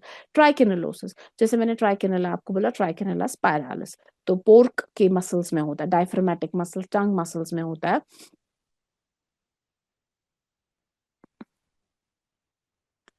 टंग मसल्स में होता है. तो अगेन वहां पर अगर इनफेक्ट रॉ पोर्क या अंडर कुक्ड पोर्क खाते हैं, स्टीक्स जो होते हैं वो खाते हैं वेस्टर्न कंट्रीज में, तो वहां से ट्राइकेनेला स्पाइरालिस हो सकता है. तो that's again an example of meat borne zoonosis. Then leptospirosis, again meat से ट्रांसफर हो सकता है. Then milk borne zoonosis. Milk borne zoonosis जो कंजप्शन ऑफ द मिल्क के मिल्क प्रोडक्ट्स खाते हैं. ठीक है ना. तो वो हो सकता है. उसमें बहुत सारे एग्जाम्पल्स है, कैंपाइलोबैक्टीरियोसिस, ब्रूसुलोसिस, ट्यूबरक्लोसिस, स्टाफाइलोकोकोसिस, एंथ्रैक्स, बहुत सारी एग्जाम्पल. वायरल डिजीजेस जो मिल्क से ट्रांसफर होती है, जैसे हेपेटाइट से होता है, टिक-बॉर्न एन्सेफेलाइटिस, इंपॉर्टेंट वायरल जूनोसिस जो अनबॉइल्ड गोट मिल्क में होता है. ठीक है ना. Poliomyelitis, again viral zoonotic disease जो मिल्क के कंजप्शन से होता है. ठीक है ना. तो ये सारी milk borne zoonotic disease. Then food borne zoonosis. Food borne zoonosis होता है जो हम कंज्यूम करते हैं, अगर कोई फूड हमने कंज्यूम किया होगा एनिमल ओरिजिन या plant origin contaminated with the secretions और एक्सक्रीशन ऑफ इन्फेक्टेड एनिमल्स. ठीक है ना. तो हमने ऐसा कोई फूड कंज्यूम किया होगा जिसमें सेक्रीशन होगा उस इन्फेक्टेड एनिमल की, जो उस डिजीज को सफर कर रहा है, तो वो ह्यूमन बींग्स में चला जाएगा थ्रू दैट फूड, उसको हम कहेंगे food borne zoonosis. Example salmonella, जैसे एग होता है, एग कंज्यूम करते हैं, तो egg is an important reservoir for salmonella. Egg में साल्मोनेला, अगर हमने एग को प्रॉपरली वॉश नहीं किया है, एग को प्रॉपरली कुक नहीं किया है या प्रॉपरली, तो वो हम कॉन्ट्रैक्ट कर सकते हैं। Egg, poultry, chicken, Streptococcus, again staff, coli bacillus, anthrax, तो ये सारे एग्जांपल्स है फूडबॉर्न जूनोसिस के, ठीक है। Then coming to the vector borne zoonosis. What is vector borne zoonosis? Vector borne zoonosis हो जाता है जब इन्फेक्शन मैकेनिकली, पैथोजन जो होता है, बैक्टीरिया हो, वायरस हो, पैरासाइट हो, जब मैकेनिकली वर्टिब्रेट होस्ट से ट्रांसमिट हो जाता है टू द ह्यूमन बींग्स, ठीक है ना। तो कोई भी इनवर्टिब्रेट होस्ट जब इन्फेक्शन को कैरी करता है ह्यूमन बींग्स तक, उसको हम कहेंगे वेक्टर-बोर्न ज़ूनोसिस। जैसे एंथ्रैक्स है, कोलाई बैसिलोसिस है। अब बोलोगे एंथ्रैक्स तो हम डायरेक्ट में भी पढ़ा था, ये कहाँ से वेक्टर बोर्न आ गया? क्योंकि एंथ्रैक्स, बहुत सारे ऐसे फ्लाइज जैसे स्टोमोक्सिस है, टैबनस फ्लाइज है, जो एंथ्रैक्स स्पोर्स को एक जगह से दूसरी जगह फैला सकते हैं। सो एंथ्रैक्स उसमें भी आ सकता है, मैकेनिकल जूनो, कोलाई बैसिलोसिस, ओके। तो ये जो वेक्टर बोर्न जूनोसिस है, इसमें आ जाता है मैकेनिकल। मैकेनिकल मैंने इसीलिए आपको बोला, मैकेनिकल वो होता है जहां पर सिर्फ ट्रांसमिशन होती है, कैरी करता है वो, और कुछ नहीं होता है। जो इन्वर्टेब्रेट होस्ट होता है वो पैथोजन को सिर्फ कैरी करता है, ठीक है ना। कोई डेवलपमेंट नहीं होती है, कोई मल्टीप्लीकेशन नहीं होती है, कोई प्रोपोगेशन नहीं होती है, सिर्फ उसको कैरी करता है। Then we have biological transmission. Biological transmission होता है कि अगर उस इन्वर्टेब्रेट होस्ट में इन्फेक्शियस एजेंट की ट्रांसफर हो जाती है, बायोलॉजिकल डेवलपमेंट हो जाती है, ठीक है, कुछ ऐसी डेवलपमेंट हो जाती है। मतलब एक पैरासाइट है, फॉर एग्जाम्पल मस्कीटो है, डायरोफाइलिया इमाइटस एक पैरासाइट है, या चलो हम मलेरिया लेते हैं, प्लाज्मोडियम लेते हैं, सिंपल एग्जाम्पल मलेरिया की लेते हैं, ठीक है ना। या सिंपल एग्जाम्पल किसी भी एडीज इजिप्टाई की, डेंगू फीवर की लेते हैं। मस्कीटो है, मस्कीटो में वो क्या करेगा, वो जहां पर डेवलप करेगा, अगर वो वायरस हो, पैरासाइट हो, बैक्टीरिया हो, अगर उस मस्कीटो में या जो कोई और इन्वर्टेब्रेट होस्ट होगा, उसमें वो डेवलप करेगा, ट्रांसफॉर्म करेगा, before going into the definitive host, before going into human beings में एंटर होने से पहले उसकी डेवलपमेंट हो जाएगी, ठीक है ना, बायोलॉजिकल ट्रांसफॉर्मेशन हो जाएगी, उसको हम कहेंगे बायोलॉजिकल वेक्टर, ठीक है। बायोलॉजिकल में आ जाते हैं तीन टाइप्स के। पहले था मैकेनिकल जिसमें कोई डेवलपमेंट नहीं, अब है biological. Biological is further divided into three types. We have propagative, we have cyclopropagative, we have cyclodevelopmental. Propagative क्या होता है? Again propagative होता है जहां पर एजेंट सिर्फ मल्टीप्लाई करता है वेक्टर में, ठीक है ना। तो अगर फॉर एग्जाम्पल प्लेग है, येलो फीवर होगा, येलो फीवर की मैंने आपको अभी एग्जाम्पल दिया, प्लेग एग्जाम्पल है, प्लेग में भी आप रैट फ्ली होता है, जीनोप्साइला क्योपिस, ठीक है ना। जीनोप्साइला रैट फ्ली है जो इन्वर्टेब्रेट होस्ट है प्लेग में। तो ये जो प्लेग के बैसिलस होते हैं, प्लेग बैक्टीरिया जो होता है, यर्सीनिया पेस्टिस, वो जब रैट फ्ली में जाता है, वो क्या करता है, वो वहां पर मल्टीप्लाई करता है, ठीक है ना। फिर वही रैट फ्ली जब ह्यूमन बींग को या रैट को, ह्यूमन बींग को बाइट करती है, तो वो, या रैट को बाइट करती है, तो वो उसको, मतलब वो मल्टीप्लीकेशन के बाद उसमें इंजेक्ट हो जाते हैं ह्यूमन बींग्स में, ठीक है ना। तो दैट इज द प्रोपोगेटिव, जहां पर मल्टीप्लीकेशन हो जाती है, जहां पर पैथोजन मल्टीप्लाई करता है वेक्टर में, ठीक है। फिर होता है साइक्लोप्रोपोगेटिव। साइक्लोप्रोपोगेटिव होता है जो पैथोजन उस वर्टेब्रेट होस्ट पे मल्टीप्लाई भी करेगा और डेवलपमेंट भी करेगा, मतलब डेवलप भी हो रहा है और मल्टीप्लाई भी हो रहा है, नंबर में भी इंक्रीज हो रहा है और डेवलपमेंट में भी आगे बढ़ रहा है। उसके बाद फिर ह्यूमन में जाएगा, तो उसको हम कहते हैं साइक्लोप्रोपोगेटिव। एग्जाम्पल है ट्रिप्नोसोमा क्रूजाई बग्स में। बग्स जो होते हैं, किसिंग बग्स ट्राटोमा बग्स जो होते हैं, उसमें क्या करते हैं, उसमें ट्रिप्नोसोमा क्रूजाई जाता है। Trypanosoma cruzi is a parasite. तो वो उन बग्स में डेवलप भी हो रहा है, अपने स्टेजेस भी चेंज कर रहा है और मल्टीप्लाई भी हो रहा है, ठीक है ना। उसको हम कहेंगे साइक्लोप्रोपोगेटिव। फिर आ जाता है हमारा transovarian. Transovarian infection वो होता है जहां पर वेक्टर्स में क्या हो जाता है, वेक्टर्स में vertically from one generation to next generation, ठीक है ना। तो वेक्टर्स के बीच में ही जनरेशन चेंज हो जाती है before being injected into the human beings. अब देखो क्या हो जाएगा, फॉर एग्जांपल इन्फेक्टेड एनिमल है, ठीक है। इन्फेक्टेड एनिमल ने क्या किया, जो इन्फेक्शियस पैथोजन है, पैथोजन कोई भी आप ले लो, उसको एक टिक है, ठीक है ना, टिक टिक एक इन्वर्टेब्रेट होस्ट है, राइट। तो इस टिक ने क्या किया, उसने इस एनिमल को बाइट किया, ठीक है। वंस इस एनिमल को बाइट किया, व्हाट हैपेंस, उसने इन्फेक्शन को अपने साथ लिया, ठीक है ना। तो उसने फीडिंग के साथ साथ अपने साथ इन्फेक्शन लिया, ठीक है ना। फीमेल टिक है, उसने भी इंजेस्ट किया, and male and female obviously when they will undergo sexual this, stage what will reproduce eggs, eggs जब प्रोडक्शन होगी उसमें क्या होगा, उसमें इन्फेक्शियस पैथोजन होगा ना, और ये एग्स क्या है, एग्स दूसरी जनरेशन है, राइट। तो एग्स में होगा, एग्स क्या करेगा, एग्स लार्वा में चला जाएगा, एग्स में से निकलेंगे दूसरी और टिक्स निकलेंगी, लार्वा निम्फ में चला जाएगा, और अगेन ये इन्फेक्शन पास ऑन हो जाएगा। और अगर लार्वा ह्यूमन बीइंग को टच बाइट करेगा, निम्फ बाइट करेगा ह्यूमन बीइंग्स को, तो वो इन्फेक्शन बाइट के थ्रू ह्यूमन बीइंग्स में चला जाएगा। मतलब वर्टिकली एक जनरेशन, जो ये वाली जनरेशन थी फीमेल और मेल टिक की, दूसरी जनरेशन में चला गया पैथोजन, है ना, ये पैथोजन दूसरी जनरेशन में चला गया, फिर जाके वो ह्यूमन बीइंग्स में चला गया। This is the transovarian transmission, ठीक है, this is transovarian transmission, जहां पर डिफरेंट स्टेजेस ऑफ टिक्स में, जनरेशन में ये ट्रांसमिट हो जाता है बिफोर बीइंग, ये मैंने आपको ग्राफिकली भी दिखाया, अगर आपको ग्राफिकली अगर आप देखोगे तो आपको समझ आएगा कि ये पैथोजन जब टिक्स में चला जाएगा, टिक्स की मैंने इसलिए एग्जांपल दी, ये समझना आसान हो जाएगा, कोई भी इन्वर्टेब्रेट होस्ट, ठीक है ना, उसमें पैथोजन गया, फिर जब एग्स रिलीज करेंगी फीमेल तो उसमें भी वो पैथोजन होगा, फिर जब वो ये एग्स लार्वा बनेंगी, निम्फ बनेंगी, ऑब्वियसली जनरेशन चेंज हो गई ना, वो पैथोजन वही होगा, और फिर ये दूसरी जनरेशन के जो है वो फिर जब बाइट करेंगे ह्यूमन बींग्स को, तब जाके वो पैथोजन ट्रांसफर हो जाएगा, ठीक है ना। सो इन्फेक्शन एक जनरेशन से दूसरी जनरेशन में चला गया before being infected injected into the human being और होस्ट, इसको हम कहते हैं ट्रांस ओवेरियन ट्रांसमिशन, ठीक है ना। इसके एग्जांपल्स है rift Valley fever, waste Nile fever, Russian spring summer encephalitis, तो ये सारे ट्रांस ओवेरियन ट्रांसमिशन के एग्जांपल्स, ठीक। उसके बाद हम बात करते हैं ट्रांसस्टेडियल इन्फॉर्मेशन। ट्रांसस्टेडियल में क्या फर्क है, ट्रांसस्टेडियल क्या होता है, इन्फेक्शन जो होता है वो वेक्टर्स में जो होता है वो स्टेज टू स्टेज ट्रांसफर हो जाता है, ठीक है ना, before being injected into the host, ठीक है, एक स्टेज से दूसरी स्टेज में चला जाता है, वहां पर एक जनरेशन से दूसरी जनरेशन में था, तो यहाँ एक स्टेज से दूसरी स्टेज में चला जाता है, ठीक। Now is the mode of transmission of zoonotic diseases. तो सोर्स जो होता है ना, दैट्स वेरी मच इंपॉर्टेंट, चाहे वो इन्फेक्टेड एनिमल हो, चाहे वो कंटामिनेटेड मटेरियल हो, वो इंपॉर्टेंट है for the transmission of the zoonosis. तो सोर्स कुछ भी हो सकता है, इमीडिएट सोर्स ऑफ इन्फेक्शन हो सकता है, for example it may be a part of reservoir, it may not be a part of reservoir, ठीक है ना। अगर रिजर्वायर होगा तो जो उसका नीश होगा, for example infected person, arthropod, soil वगैरह, तो यूजुअली वो उसी पैथोजन जो होगा वो उसी एरिया में, उसी मैनर में वहां पे ट्रांसफर हो जाएगा टू द ह्यूमन बींग्स, ठीक है ना।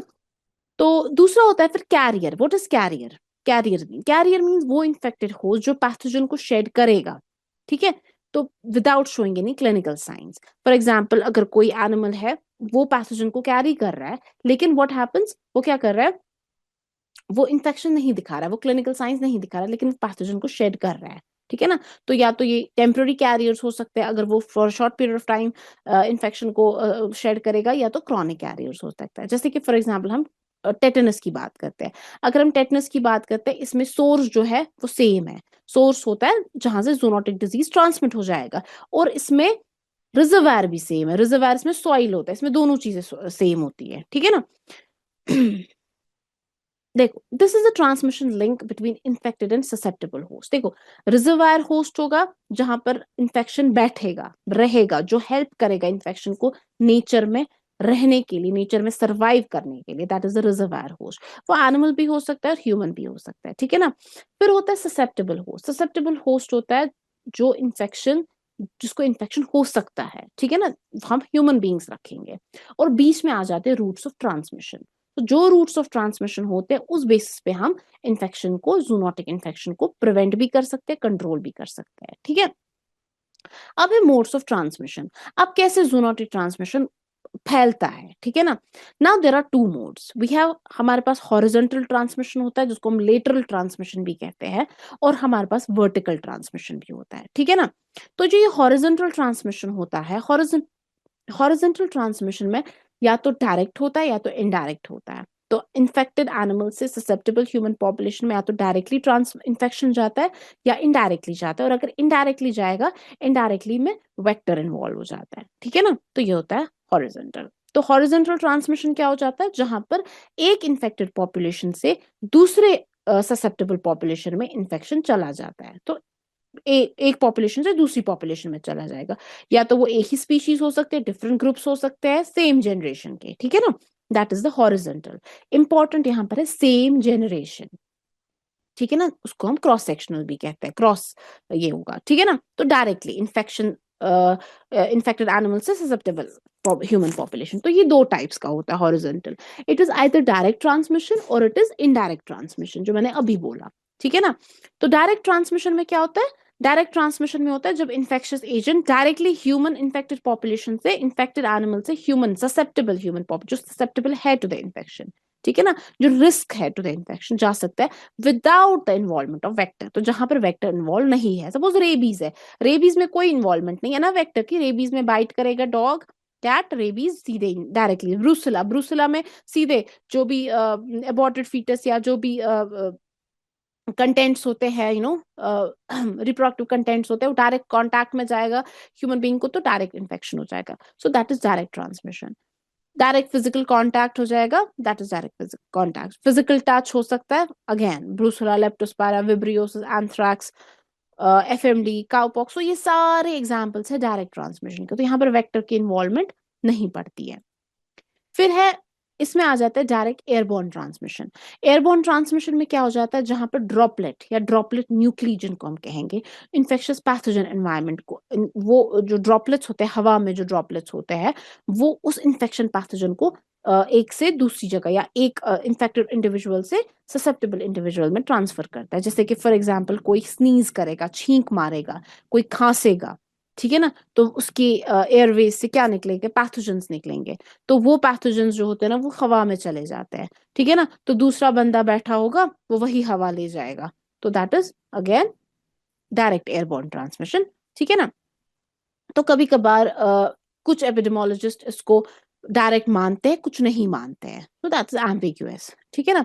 बट हाँ, अगर क्लोज प्रॉक्सिमिटी होगी, मतलब लोग साथ साथ होंगे, ओवर क्राउडिंग होगी, वेंटिलेशन नहीं होगी, तो चांसेस ऑफ इन्फेक्शन ज्यादा होते हैं इस मोड से, जो पता ही है। मेट्रो में चढ़ेंगे तो वहां पर लोग साथ साथ होंगे, इन्फेक्शन किसी को होगा तो ज्यादा फैल जाएगा, वन ऑफ द एग्जांपल्स, ठीक है ना। इसमें न्यू कैसल डिजीज आ सकता है, ट्यूबरक्लोसिस आ सकता है, so it's an airborne. Then is the contact with contaminated soil, ठीक है ना, सैप्रोफिटिक ट्रांसमिशन, जहां पे कांटेक्ट हो जाता है विद फोमाइट्स। फोमाइट्स अगेन हमने पढ़ा है, जो भी नॉन लिविंग ऑब्जेक्ट्स होते हैं उनके साथ, फॉर एग्जाम्पल सॉइल के साथ कांटेक्ट हो जाएगा, वाटर के साथ कांटेक्ट हो जाएगा, फूड के साथ कांटेक्ट हो जाएगा, किसी क्लॉथ के साथ कांटेक्ट हो जाएगा, ठीक है ना, तो फिर इन्फेक्शन हो जाएगा। That is also that also results in the disease transmission, ठीक है ना, जैसे anthrax, CLM, visceral larva migrans. देन वो भी एग्जाम्पल है डायरेक्ट कॉन्टैक्ट की। बाइट या scratches, again rabies, cat scratch fever, animal bite करेगा, एनिमल स्क्रैच करेगा, वो भी एग्जांपल है डायरेक्ट ट्रांसमिशन की। तो ये एग्जांपल्स है डायरेक्ट मींस अगर सॉइल से भी इन्फेक्शन जाएगा, that's also an example of direct transmission. फिर होता है इनडायरेक्ट ट्रांसमिशन। इनडायरेक्ट ट्रांसमिशन होता है जहां पर इन्फेक्टेड होस्ट से ससेप्टेबल होस्ट तक जाता है इन्फेक्शियस एजेंट, लेकिन with the help of the vector. तो वेक्टर वहां पर इंपॉर्टेंट है। तो वेक्टर या एनिमेट होता है या इनएनिमेट होता है, ठीक है ना, एग्जाम्पल एंथ्रैक्स, ट्यूबरक्लोसिस, ठीक है ना। तो इसमें इन्फेक्शन कभी कभार किसी चीज से फैल जाता है, ठीक है।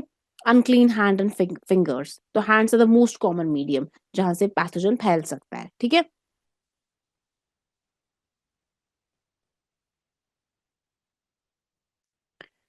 Airborne transmission में transmission of avian infectious pathogens between infected and susceptible host through droplets. Okay, again avian influenza FMD. तो airborne transmission की जब हम बात करते हैं, it's of two. Airborne transmission में दो types के होते हैं. We have droplet nuclei, we have dust. जब हम droplet nuclei की बात करते हैं, droplet nuclei क्या होता है? ड्रॉपलेट न्यूक्ली होता है जहां ये माइन्यूट पार्टिकल्स होते हैं जो हेल्प करते हैं in the spread of the airborne infections, ठीक है ना। माइन्यूट पार्टिकल्स, उनको हम कहते हैं droplet nuclei. Either evaporation of the cough उसके उससे बनते हैं, या स्लॉटर रूम में या लैब में, ऑटोप्सी रूम में, तो ये हवा में रहते हैं और डिसमिनेट हो जाते हैं बाय एयर करंट्स। इसमें एग्जांपल्स आते हैं ट्यूबरक्लोसिस, क्यू फीवर। डस्ट होते हैं वो लार्जर ड्रॉपलेट्स होते हैं, ठीक है ना, जो कफिंग, टॉकिंग, स्नीजिंग के टाइम पे सेटल डाउन हो जाते हैं, ठीक है ना। वो हवा में रहते हैं बहुत टाइम तक, डस्ट होता है सिंस वो लार्जर होते हैं तो वो जल्दी से सेटल डाउन हो जाते हैं, उसमें स्ट्रेप्टोकोकस इन्फेक्शन, फंगल स्पोर्स आते हैं। Then is the vehicle borne transmission. Vehicle borne transmission again क्या होता है, when there's a transmission of the infectious pathogen between the infected and the susceptible host, but with the help of vehicle, ठीक है ना। तो इसमें mechanical transmission आ जाता है, जैसे कि सिर्फ ट्रांसफर हो जाएगा, कोई डेवलपमेंट नहीं हो जाएगी। जैसे कि हेपेटाइट्स हेपेटाइट्स हो सकता है, हेपेटाइट्स बी इट में आकर because of the serum blood से हो सकती है, ठीक है ना, hepatitis infection. Then developmental transmission again मैंने बोला सिर्फ डेवलपमेंट होती है, मल्टीप्लिकेशन नहीं होती है, जैसे एंकाइलोस्टोमा की। प्रोपोगेटिव ट्रांसमिशन, अगर में एजेंट मल्टीप्लाई करेगा before injecting into the human population, उसको हम प्रोपोगेटिव कहेंगे, जैसे कि milk borne, staphylococcus food poisoning. Cyclopropagative, जहां पर डेवलपमेंट एंड प्रोपोगेशन मल्टीप्लिकेशन दोनों हो जाएंगे, जैसे strongyloidiasis. Vector borne population, vector borne transmission क्या होती है? वेक्टर बोर्न ट्रांसमिशन में वेक्टर की जरूरत पड़ती है, कोई वो नॉर्मली आर्थ्रोपोड होता है, वेक्टर इन्वॉल्वमेंट होता है for the transmission of the infectious agent, ठीक है ना। इसमें भी अगेन मैकेनिकल ट्रांसमिशन, जहां पर सिर्फ मैकेनिकली ट्रांसमिट हो जाता है पैथोजन, ठीक है ना। इसमें एग्जांपल आएगा salmonellosis. Then biological transmission, again biological transmission में क्या हो जाता है? इसमें डेवलपमेंट मल्टीप्लिकेशन या दोनों चीजें होती है, ठीक है ना। फिर आ जाता है हमारे पास एक्सट्रिंसिक इंक्यूबेशन पीरियड, एक टर्म होती है। What is extrinsic incubation period? ये एक टर्म है, बेसिकली ये टर्म है कि जब भी कोई इन्फेक्शियस एजेंट, प्लीज ध्यान से सुनिएगा, जब भी कोई infectious agent, the time period between the ingestion of the infectious agent and the availability of infective agents after the essential development or multiplication in the vector, उसको हम कहेंगे एक्सट्रिंसिक इंक्यूबेशन पीरियड। मतलब ये है कि कोई वेक्टर है, ठीक है, उसने इन्फेक्शियस एजेंट, कोई पैथोजन है, उसने वो खाया। सो जिस टाइम से उसने वो खाया, जिस टाइम से उसने उस वो जो पैथोजन है वो उस इन्फेक्टिव एजेंट उस वेक्टर में चला गया, उस टाइम तक, जब तक वो इन्फेक्टिव एजेंट डेवलपमेंट या मल्टीप्लाई नहीं करेगा उस वेक्टर में, उस पीरियड को हम कहते हैं extrinsic incubation period. So very important, ठीक है ना। एक्सट्रिंसिक इसीलिए कहेंगे क्योंकि ये वो पीरियड होता है पैथोजन का जो outside the body of the host होता है, तो ये उस टाइम वेक्टर में ही होता है, ठीक है। मस्कीटो है, मस्कीटो किसी पैथोजन को लेगा, किसी वायरस को लेगा, तो जिस टाइम से उस मस्कीटो ने वो वायरस बॉडी में लिया, उस टाइम तक, जब तक उस वायरस ने वहां पर डेवलपमेंट या मल्टीप्लिकेशन नहीं की वेक्टर में, उस टाइम को उसको कहेंगे extrinsic incubation period. Incubation means growth, लेकिन एक्सट्रिंसिक इसीलिए क्योंकि वो उस टाइम होस्ट जो होता है, main host animal, susceptible animal, human, उसके बाहर होता है, वेक्टर में होता है, तो इसलिए उसको एक्सट्रिंसिक कहते हैं, ठीक है। Then is a developmental transmission. Developmental transmission again when development takes place. सिर्फ development. तो this is important.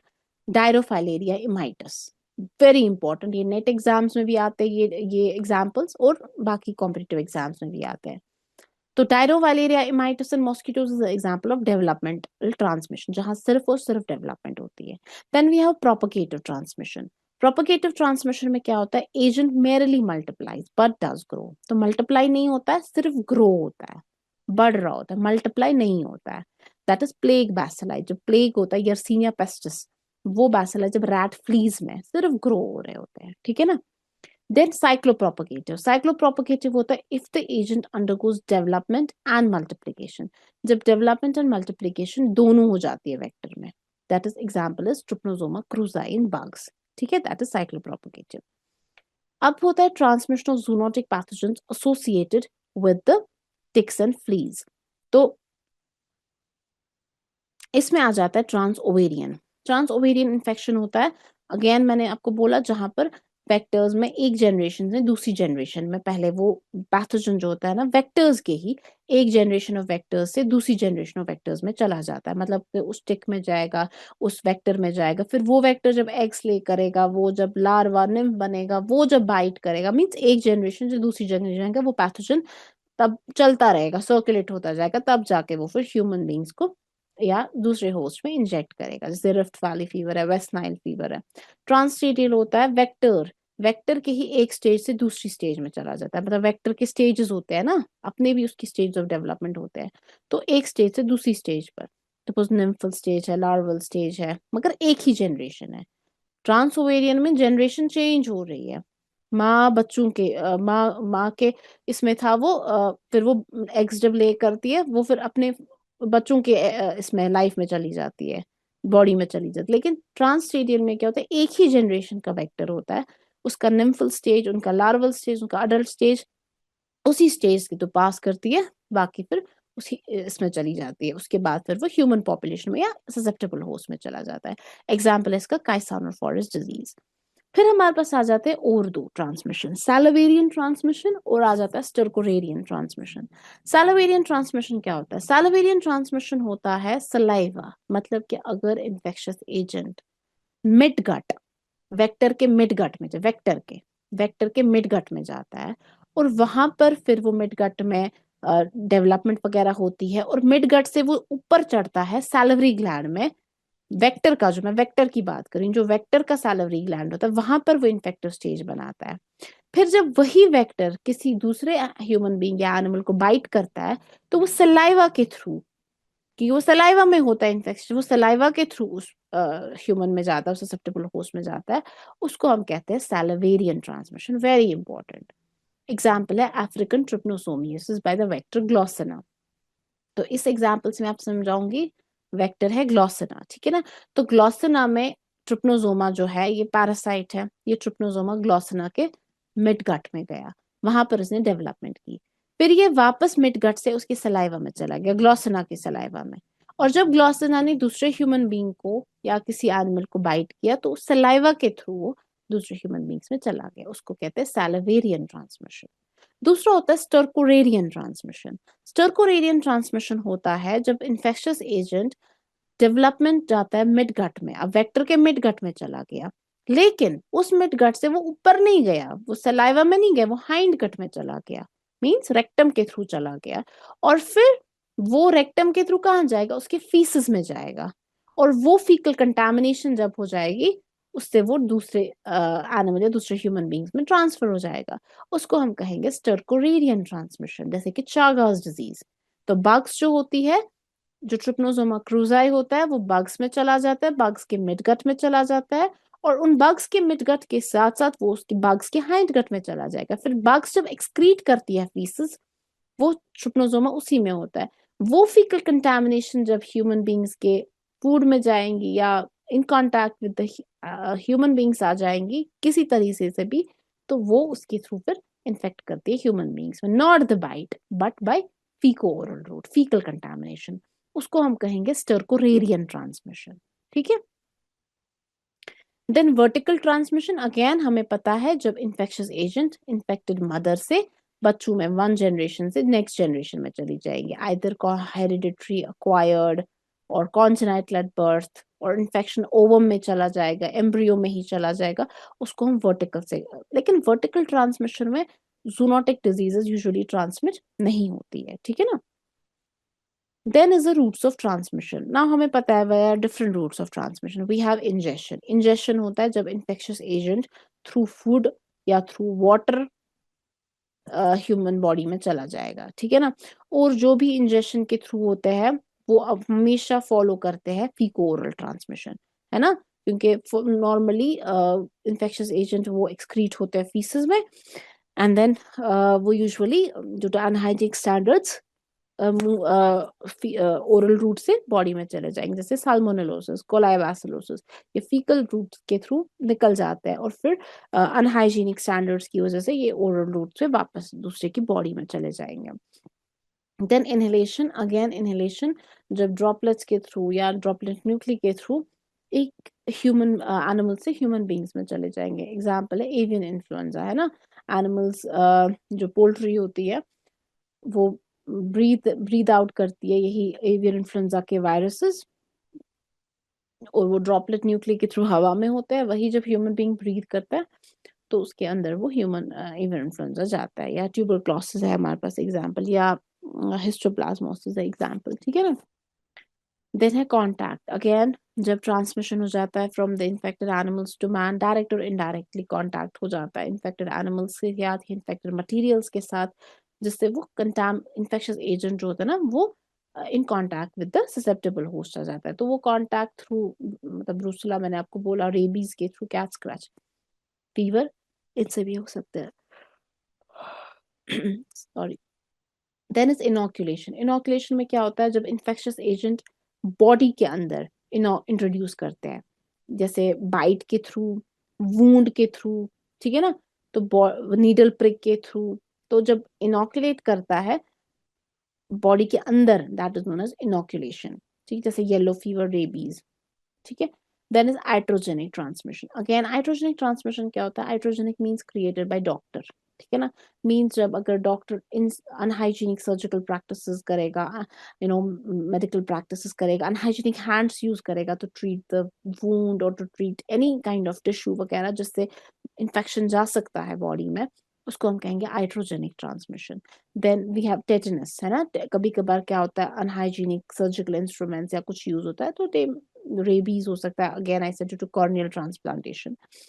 तो then coitus, so during sexual transmission, brucellosis can be spread.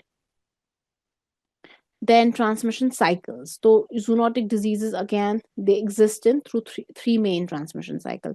हमने पढ़ा सिल्वेटिक साइकिल। सिल्वेटिक साइकिल होता है जब वाइल्ड वर्टिब्रेट्स में होता है, वाइल्ड एनिमल्स में होता है, फिर जब human animal they come in contact से, hunters, forest rangers they come in contact, उस फॉरेस्ट इकोसिस्टम में आ जाते हैं वो, और वो अपने साथ फिर उस फॉरेस्ट इकोसिस्टम में फिर दे उन वेक्टर्स के साथ कांटेक्ट में आ जाते हैं, उन एनिमल्स के साथ कांटेक्ट में आ जाता है, और फिर वो डिजीज ट्रांसमिट करता है, दैट इज सिल्वेटिक साइकिल। सिनेंथ्रोपिक साइकिल होता है, कुछ पैथोजेंस क्या होते हैं, वो उन एनिमल्स में रहते हैं जो animals in close association with humans होते हैं। कुछ होता है ना, कुछ एनिमल्स होते हैं जो ह्यूमन बींग्स क्लोज एसोसिएशन में, जैसे बर्ड्स होते हैं, तो बर्ड्स जो होते हैं वो ह्यूमन बींग्स के साथ भी जैसे क्लोज एसोसिएशन। देखो फॉक्स, टाइगर, वो ह्यूमन बींग्स की क्लोज एसोसिएशन में नहीं होता है, लेकिन बर्ड्स जो होते हैं ना, पिजन, पैरट, खिड़की पे बैठे होंगे, लिजर्ड्स, घर में चिपकलियां होती है, ह्यूमन एसोसिएट, रैट्स होते हैं, वो ह्यूमंस के साथ क्लोजली एसोसिएटेड होते हैं। तो मैन ज्यादा एक्सपोज हो जाता है उन डिजीजेस से, है ना। रैट्स, प्लेग है, तो प्लेग रैट्स जो है, रैट्स मेन रिजर्वायर है प्लेग्स का, तो ह्यूमन बींग्स उससे ज्यादा एक्सपोज हो जाते हैं, तो हम सिनेंथ्रोपिक कहेंगे। फिर होता है ह्यूमन साइकिल, जो ह्यूमन में मेंटेन होता है, जो इन्फेक्शन ह्यूमन साइकिल में वो पास ऑन हो सकता है ह्यूमन से एनिमल्स में, लेकिन जो ट्रांसमिशन साइकिल है वो ह्यूमन बींग्स में मेंटेन होता है। जैसे ट्यूबरक्लोसिस, ह्यूमन ट्यूबरक्लोसिस, जो माइकोबैक्टीरियम ट्यूबरक्लोसिस है, वो ह्यूमन बींग्स में मेंटेन्ड है, बट वो एनिमल्स में जा सकता है, animals come in contact with that, ठीक है, वो होते ह्यूमन साइकिल। तो this was our classification of zoonosis. अब हम पढ़ेंगे principles of prevention of zoonosis. अब हम जूनोसिस को प्रिवेंट कैसे करेंगे। ये जो मैंने आपको सामने दिखाया है, ये डायग्राम, इसको आप बहुत आराम से देखिएगा। रिजर्वायर होस्ट मैंने आपको बताया, जहाँ पे जिसमें पैथोजन वगैरह प्रेजेंट होता है, सरवाइव करता है, मल्टीप्लाई करता है, ठीक है ना। और इस रिजर्वायर होस्ट से ससेप्टेबल होस्ट पे कैसे इन्फेक्शन जा सकता है? Via the transmission. और ट्रांसमिशन जो होता है, यहीं पर ट्रांसमिशन जो होता है ना, ये वीकेस्ट लिंक्स होती है। जब रिजर्वायर होस्ट से लेकर ससेप्टेबल होस्ट में इन्फेक्शन चला जाता है, ये जो रूट ऑफ ट्रांसमिशन होती है, ये रिस्पॉन्सिबल होता है इन्फेक्शन में, ठीक है ना। तो जब हम इस रूट ऑफ ट्रांसमिशन पे इस पे कंट्रोल करेंगे, हम इन्फेक्शन को स्टॉप करेंगे। अब दो चीजें आ जाती है, प्रिवेंशन और इम्यूनाइजेशन। तो अगर हम दो लिंक्स आ जाती है, जो अगर हम एनिमल से रूट्स ऑफ ट्रांसमिशन, हमने अभी तक कितने रूट्स ऑफ ट्रांसमिशन पढ़े? बहुत सारे, है ना। हमने एयरबॉर्न पढ़ा, हमने हॉरिजॉन्टल पढ़ा, हमने वर्टिकल पढ़ा, हमने वाटर, मतलब बहुत सारे रूट्स ऑफ ट्रांसमिशन हमने पढ़े, ठीक है ना।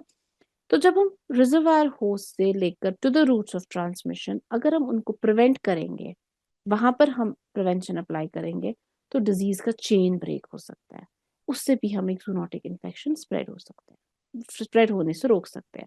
अब अगर हमने अब नहीं वो किया, अगर रूट ऑफ ट्रांसमिशन हो गया, ठीक है, अब अगर मतलब सॉइल में गया या एयर में गया, उसके बाद हम दूसरा लिंक उस रूट ऑफ ट्रांसमिशन से, उस वहां से अब उसको ससेप्टेबल हो जाना है ना इन्फेक्शन को, तो वहां से हम रोक सकते हैं बाय इम्यूनाइजेशन। हम ससेप्टेबल होस्ट की इम्यूनाइजेशन करेंगे ताकि वो पैथोजन ससेप्टेबल होस्ट को इफेक्ट ना करे। सो ये दो वीकेस्ट लिंक्स है जहां पर हम अप्लाई कर सकते हैं और डिजीज को रोक सकते हैं, ठीक है। तो zoonotic diseases, control of zoonotic disease and animal reservoir, जो पहला पॉइंट है, ठीक है ना। How do we do that, हम वहां पर कंट्रोल कैसे कर सकते हैं?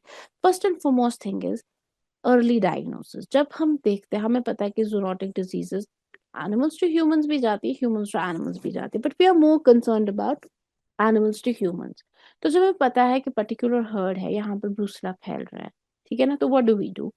प्रिवेंशन के लिए सबसे, जूनोटिक डिजीज को प्रिवेंट करने के लिए सबसे पहला होता है कि अर्ली डायग्नोसिस। तो हमें ध्यान ह्यूमंस के बजाय सबसे पहले एनिमल्स में देना है कि एनिमल्स जो इन्फेक्टेड एनिमल्स है, अफेक्टेड पॉपुलेशन है एनिमल्स की, वहां पर हमें अर्ली डायग्नोस करना है डिजीज को, आइसोलेशन एंड अर्ली ट्रीटमेंट करना है। जब हम रिजर्वायर पॉपुलेशन को अर्ली डायग्नोस करेंगे और अर्ली ट्रीट करेंगे, व्हाट विल हैपन, कितनी डिजीजेस फैलने से रुकेंगी। तो दिस इज इम्पोर्टेंट। सो जहां पर आपको अर्ली डायग्नोसिस करना है, अब आप अर्ली डायग्नोस कैसे करोगे? आपको कैसे पता चलेगा अर्ली डायग्नोस या अर्ली आइसोलेट कैसे पता चलेगा आपको कि एनिमल्स में, पॉपुलेशन में डिजीज फैल रही है? जब आप proper monitoring, proper surveillance, proper disease reporting करोगे, जो कि हमारा एपिडेमोलॉजी कहता है, राइट?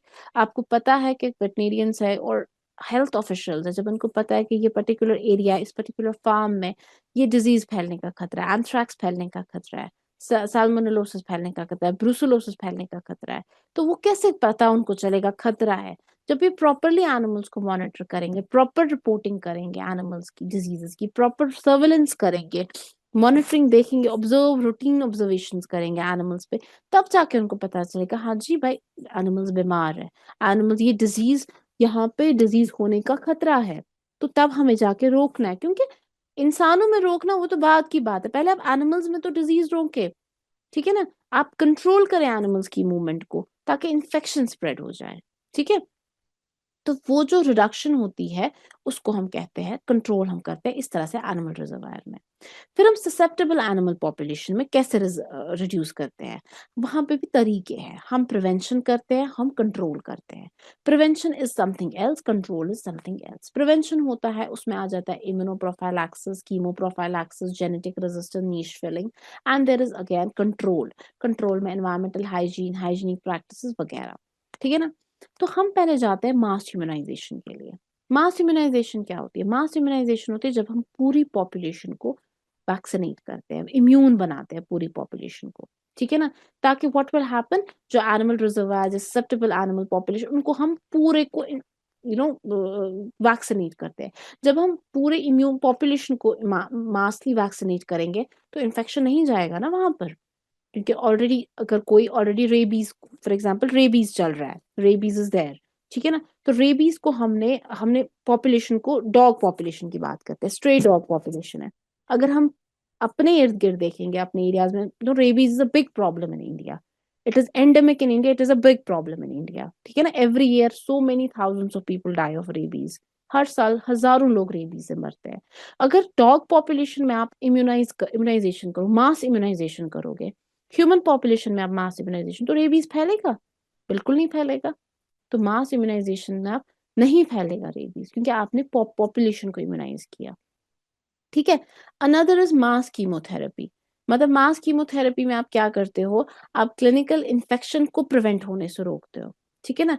आप मतलब फॉर एग्जांपल लेप्टोस्पायरा है, लेप्टोस्पायरा को रोकने के लिए आप पहले एनिमल्स को डॉक्सीसाइक्लिन देते हो। तो जब आप एनिमल्स को डॉक्सीसाइक्लिन एंटीबायोटिक ट्रीटमेंट दोगे, तो लेप्टोस्पायरा प्रोपोगेट नहीं करेगा, आगे नहीं बढ़ेगा, इन्फेक्शन खत्म हो जाएगा। तो उसको आप कहते हो मास कीमोथेरेपी, पॉपुलेशन को जब आप करते हो। जेनेटिक रेजिस्टेंस, जेनेटिक, अब नेचुरल रेजिस्टेंस आ जाती है, कभी कभार इट इज नेचुरल रेजिस्टेंस, कभी कभार अक्वायर्ड। आप जेनेटिक मैनिपुलेशन करते हो, फॉर एग्जांपल हमारे पास है एल्जीरियन शीप है, वो जेनेटिकली रेजिस्टेंट है अगेंस्ट एंथ्रैक्स, बाकी शीप नहीं है। तो आपको इस तरीके से जेनेटिक मैनिपुलेशन करना है कि एनिमल जेनेटिकली रेजिस्ट करे उस डिजीज को, ठीक है? नीश फिलिंग, नीश फिलिंग में आता है कॉम्पिटिटिव एक्सक्लूजन थ्योरी, पर ये हम यूज करते हैं साल्मोनेलोसिस में। जब डे ओल्ड चिक्स होते हैं ना, देखो मैं बताती हूँ कॉम्पिटिटिव एक्सक्लूजन थ्योरी क्या होती है। मतलब इनसे हमें पता चलता है कि हम कंट्रोल कैसे करते हैं डिजीजेस को एनिमल रिजर्वायर में। कॉम्पिटिटिव एक्सक्लूजन थ्योरी में क्या होता है, जो डे ओल्ड चिक्स होते हैं, एक दिन के चिक्स होते हैं, हमें पता है कि साल्मोनेला का सबसे फेवरेट साइट जो है ना, बैठने का, जिंदा रहने का, वो चिकन का सीका है, चिकन का लार्ज इंटेस्टाइन है, वहां पर वो मतलब मजे से रहता है, रिजर्वायर है चिकन उसका, साल्मोनेला का। तो हम क्या करते हैं, डे ओल्ड चिक्स जो होते हैं ना, उनको जब कुछ खिलाते हैं, चाहे को पैलेट या जो भी खिलाते, उसमें उनको रखते हैं बैक्टीरिया। वो बैक्टीरिया जो उस जगह पर बैठेंगे जहां साल्मोनेला कल बैठेगा, जब ये चिकन बड़ा हो जाएगा। तो ऑलरेडी वहां पर साल्मोनेला के बदले कोई और बैठ गया, तो साल्मोनेला की बैठने की कोई जगह नहीं बची है, ठीक है ना। तो उससे हमने साल्मोनेला का घर ही उसको बोला, नहीं जी तुम्हारी यहाँ कोई जगह नहीं है, यहाँ कोई अच्छा बैक्टीरिया बैठा है। उसको हम कहते हैं कॉम्पिटिटिव एक्सक्लूजन थ्योरी, क्योंकि कल को जब ये साल्मोनेला उस चिकन में आता तो वो सोर्स बन जाता है ना उस डिजीज का, साल्मोनेलोसिस का, जो फिर वापस ह्यूमन पॉपुलेशन में फैल जाता। So these are the method जैसे आप कंट्रोल कर सकते हैं zoonotic disease in animal reservoir. Again an environmental hygiene, control milk borne diseases को आप कैसे कंट्रोल कर सकते हैं? क्लीन मिल्क प्रोडक्शन, मतलब हैंडलर्स, इक्विपमेंट्स, एनवायरमेंट, वो आपको साफ रखना है। वो एनवायरमेंटल एनिमल हाइजीनिक प्रैक्टिस आपको फॉलो करने की, इन्फेक्शन ना फैले। मतलब अगर कोई मिल्किंग पेल है, मिल्किंग बकेट है, उसको पहले आपको अच्छे से साफ करना है, सैनिटाइज करना है। तब जब आप दूध लोगे फिर गाय से, फिर उससे इन्फेक्शन कम हो जाएगा, वो फर्दर जब प्रोसेसिंग के लिए जाएगा। जब ऑलरेडी गंदा बर्तन आपने रखा होगा, उसमें ऑलरेडी पैथोजेंस होंगे, वो तो इंक्रीज करेगा ना ट्रांसमिशन ऑफ डिजीज। ठीक है। Controlling the spread of disease producing में रिस्ट्रिक्टेड मूवमेंट ऑफ एनिमल्स। जब आपको पता है कि इस एरिया में ब्रुसेलोसिस इस टाइम चल रहा है, या इस एरिया में एफएमडी बहुत ज्यादा है, तो आप नोटिफाई करो अथॉरिटीज को, हाँ जी ये डिजीज का आउटब्रेक हो गया। अब इस कैटल पॉपुलेशन को, इस शीप पॉपुलेशन को दूसरी जगह जाना है, दूसरी कंट्री इंपोर्ट करना है, या दूसरी कंट्री से किसी एनिमल्स को यहाँ लाओगे, आप प्रॉपरली क्वारंटीन करो। क्वारंटीन हम आगे पढ़ेंगे। प्रॉपरली एनिमल्स को आप, जो क्वारंटीन आपने पढ़ा होगा, प्रॉपरली आप एनिमल्स को अलग रखो, आइसोलेट रखो उस पीरियड के लिए जिस पीरियड तक ये ठीक हो जाएगा, जिस पीरियड तक क्लिनिकल साइंस ये शेड करेगा, ये फिर वापस रिकवर करेगा, तब जाके आप उसको करो। आप उसको फिर मूवमेंट करो। उससे क्या हो जाएगा, उससे एनिमल्स मूवमेंट को जब आप रिस्ट्रिक्ट करोगे तो बाकी एनिमल्स के साथ इन कांटेक्ट में नहीं रहेगा, तो वो कांटेक्ट का जो चेन है, डिजीज चेन का, वो ब्रेक हो जाएगा। डिसइंफेक्शन एंड सैनिटेशन, जो भी एनिमल हाउसेज है, एनिमल शेड्स है, मिल्क प्लांट्स है, मीट प्लांट्स है, वहां कांस्टेंट डिसइंफेक्शन सैन, ताकि इन्फेक्शन डाई आउट हो जाए। और सबसे बड़ी चीज पब्लिक हेल्थ अवेयरनेस, लोगों को अवेयर करना है, लोगों को एजुकेट करना है। आपको ये नहीं देखना है कि, आपको ये देखना है किस चीज से लोगों की जान बच जाएगी। अगर पता है आपको कि डॉग बाइट, स्ट्रे डॉग से रेबीज होता है, get yourself, if you are a dog lover, get yourself immune, कि आप अपने आप को प्री एक्सपोजर वैक्सीनेशन करो। अगर इफ यूर अ डॉग, आप अपने आप को, स्ट्रे डॉग पॉपुलेशन जो आपके अराउंड है, go for the vaccination drive, ताकि वो भी बचे और जो ह्यूमन बींग्स है वो भी बचे। ओके। सो हेल्थ अवेयरनेस, लोगों को अवेयर करो कि अगर आप ये चीज खा रहे हो, प्रॉपरली कुक करके खाओ। अगर आप ये मीट खा रहे हो, इसको प्रॉपरली इस टेम्परेचर पे कुक करो। अगर आप चीज पनीर खा रहे हो, आपको पता है कि paneer is an important source for Listeria, properly paneer को ये करो। रॉ मिल्क मत पियो, रॉ मिल्क में हजारों पैथोजेंस होते हैं। प्रॉपरली पास्चराइज करो। तो दैट इज हेल्थ अवेयरनेस। अब that is very much important when we talk about public health. ठीक है। So this is the public health awareness. तो पहले हमने पढ़ा, back I go to back to the this diagram, पहले हमने पढ़ा रिजर्वायर होस्ट। तो ये मैं आपको बता रही थी आप रिजर्वायर होस्ट में कैसे कंट्रोल करोगे डिजीज को। अब आ जाता है रूट्स ऑफ ट्रांसमिशन में। अब आप ब्लॉक कैसे करोगे ट्रांसमिशन, तो वो आप वो जो डायग्राम है वो आप दिमाग में याद रखना। पहले हमने रिजर्वायर होस्ट को कंट्रोल कैसे किया, I told you about all those points, जो आप रिजर्वायर पॉपुलेशन में डिजीज को कंटेन कर सकते हो। ठीक है ना। अगर वहां पर भी नहीं हुआ, फिर आपको जो चैनल ऑफ ट्रांसमिशन है, जो ट्रांसमिशन रूट्स है जूनोटिक डिजीज को, आपको फिर उनको ब्लॉक करना है। आप वो ब्लॉक कैसे कर सकते हो?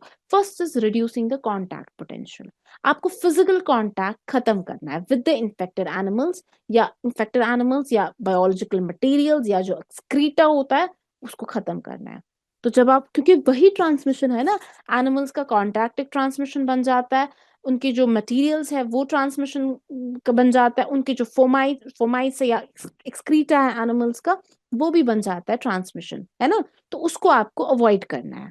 ठीक है। Avoid sleeping with the pets. If you know pets can carry different diseases, avoid sleeping with the pets to prevent. No doubt pets हमेशा हमने वैक्सीनेट करके रखे होते हैं, but okay, somebody is saying something. Ma'am, upload the notes on website also. Okay, so I'll definitely upload it. No worries. कोई बात नहीं। तो then avoid sleeping with the pets. Then take care of wound injuries. then देखो scratch हुआ है, छोटा सा puppy ने छोटा सा स्क्रैच दिया, never ever ignore that. Go to the doctor, go to the clinic, get your tetanus done. Cat ने स्क्रैच किया, डॉग ने स्क्रैच किया, मंकी ने स्क्रैच किया, किसी ने भी स्क्रैच किया, get the tetanus done, get the antivirus rabies done. जितना भी है, clean your wound, that is how you reduce the contact potential. छेड़खानी मत करो स्ट्रे डॉग्स के साथ, कैट्स के साथ, कि वो आके आपको खरोच मार दे. तो that's how you reduce the contact potential. ठीक है. सो दैट इस तरह से आपका ट्रांसमिशन रूट ब्लॉक हो जाएगा. Then breaking the link between the vectors and susceptible human beings. अब वेक्टर जो है that is again mode of transmission. ये भी ट्रांसमिशन करता है डिजीजेस को टू द ह्यूमन बींग्स. वो आप वेक्टर पॉपुलेशन को कैसे, आप वेक्टर और ह्यूमन बींग्स के बीच में चेन को कैसे ब्रेक करोगे? Environmental disinfection and sanitisation. जब एनवायरमेंट में आप पर्टिकुलरली सैनिटाइजेशन करोगे, साफ सुथरा अपना एनवायरमेंट रखोगे, मस्कीटोज नहीं होंगे बाहर. जब आप अपने घर के इर्द गिर्द जो स्टैग्नेंट वाटर है, चाहे वो बर्तनों में होगा, चाहे वो टायर्स में होगा, चाहे वो छतों में होगा, जब आप उसको साफ रखोगे, मॉनसून सीजन में मस्कीटो नहीं आएगा. जब मस्कीटो नहीं आएगा, मलेरिया भी नहीं आएगा, डेंगू भी नहीं आएगा. This is natural. जब आप बाहर खाना ऐसे नहीं छोड़ के रखोगे, बिखरा के नहीं रखोगे, कचरा नहीं रखोगे, डॉग्स बेचारे नहीं आ जाएंगे वहां पे, कैट्स नहीं आ जाएंगी, तो ट्रांसमिशन भी वहीं पर, रैट्स नहीं आएंगे तो ट्रांसमिशन भी वहीं खत्म हो जाएगा. तो जब आप एनवायरनमेंट को सैनिटाइज करोगे, एनवायरनमेंट को डिसइंफेक्ट करोगे, तो वेक्टर एंड ससेप्टेबल पॉपुलेशन के बीच में जो चेन है वो ब्रेक हो जाएगी. Then biological control. Then there are various biological. आप केमिकली कंट्रोल, बायोलॉजिकली कंट्रोल कर सकते हो मस्कीटोज को. गैम्बूजिया फिश है, ब्रूसला सॉरी गैम्ब्यूजिया फिश है, उससे आप कर सकते हो. आप मैनिपुलेशन कर सकते हो, जेनेटिक मैनिपुलेशन कर सकते हो. आप बहुत सारे जेनेटिकली आप ऐसे बैसिलस थुरिंजेंसिस है, आप बनाते हो ऐसे बायोलॉजिकल मटेरियल जिनसे इंसेक्ट्स वगैरह मर जाते हैं, तो वैसी चीजें. Then use of mosquito repellents. Again mosquito repellents, mosquito nets तो आजकल तो आई ही है, जिससे आप वो अप्लाई कर सकते हो, ओडोमॉस वगैरह. तो वो वी कैन अप्लाई दैट, बच्चों के लिए भी होता है, तो उससे हम मस्कीटो बाइट से बच, बिकॉज हमें पता है mosquitoes carry huge number of diseases, yellow fever, dengue fever, waste Nile fever, पता नहीं कौन कौन से फीवर्स, मलेरिया. तो ये सारी डिजीज होती है, तो वो आप कंट्रोल कर सकते हो. ओके.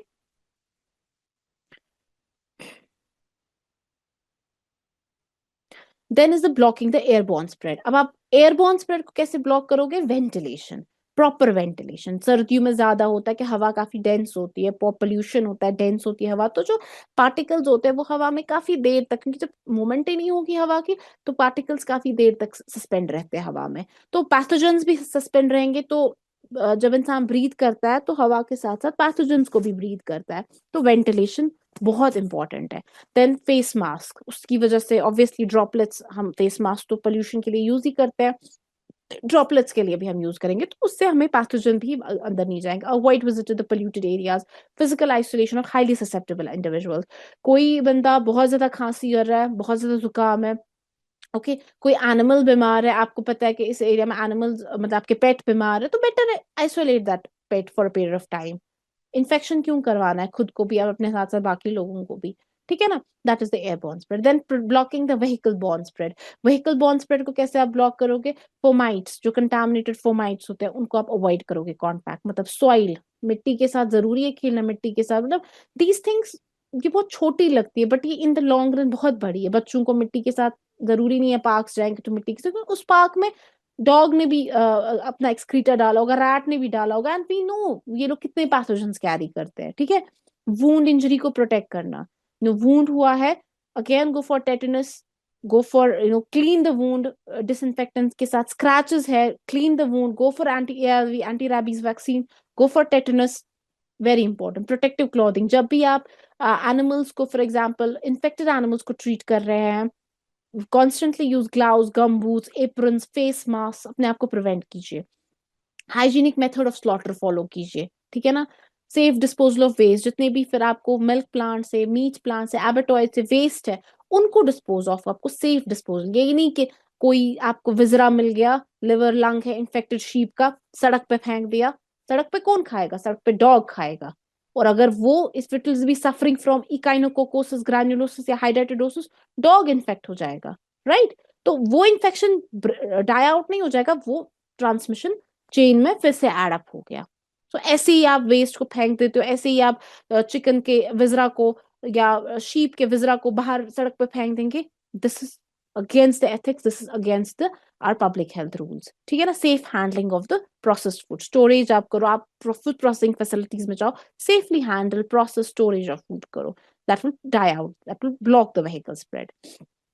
ओके, फिर आ जाता है हमारा then we talk about human population में। अब हम प्रिवेंट कैसे करेंगे, अब अगर हमें ब्लॉक चेन भी नहीं ब्लॉक हो गई, अब हम ह्यूमन पॉपुलेशन में कैसे स्प्रेड को रोकेंगे, क्योंकि वो आपको डायग्राम याद है, हमें 3 जगह स्प्रेड को ब्लॉक करना है। प्रिवेंशन आप कैसे करते हो, फर्स्ट ऑफ ऑल जो हाई रिस्क पॉपुलेशन होती है, हाई रिस्क पॉपुलेशन कौन सी होती है, नॉर्मली जो लोग इन्वॉल्व होते हैं in the occupational zoonotic disease, जैसे एंथ्रैक्स में, लेप्टोस्पायरा में, ठीक है ना, तो वो हाई रिस्क इंडिविजुअल्स होते हैं। Normal individuals like any other man वो इन्वॉल्व नहीं होगा उतना, उसको जूनोटिक इन्फेक्शन का उतना इन्फेक्शन नहीं होगा। बट मी फॉर एग्जाम्पल, मेरे घर वाले they will not be so much involve, they will not be so much, उनको इतना, बट मैं I am working in the lab, ठीक है ना, वहां पर ब्रूसेला एंटीजन भी है, I am working in clinics, वहां पे लेप्टोस्पायरा का केस भी आ सकता है, वहां ब्रूसेला का केस भी आ सकता है, वहां रेबीज का केस भी आ सकता है, राइट। सो मैं ज्यादा इन्वॉल्व हूँ, मैं ज्यादा ससेप्टेबल हूँ। तो इंपॉर्टेंट सबसे पहले है कि जो हाई रिस्क पॉपुलेशन है उनको हमें प्रोटेक्ट करना है from occupational zoonotic diseases.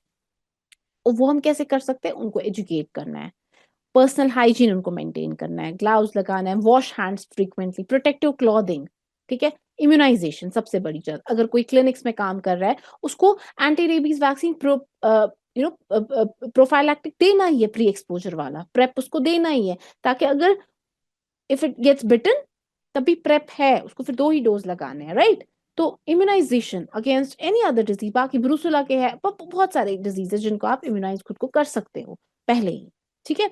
Regularly testing करना, अगर पता है कि यहाँ पे काम कर रहे हैं तो रेगुलरली टेस्टिंग करना है, अपने अंदर अपनी बॉडी के अंदर एंटीबॉडी टाइटर देखना है, कहीं एंटीबॉडी टाइटर इस डिजीज का तो नहीं इंक्रीज हो गया।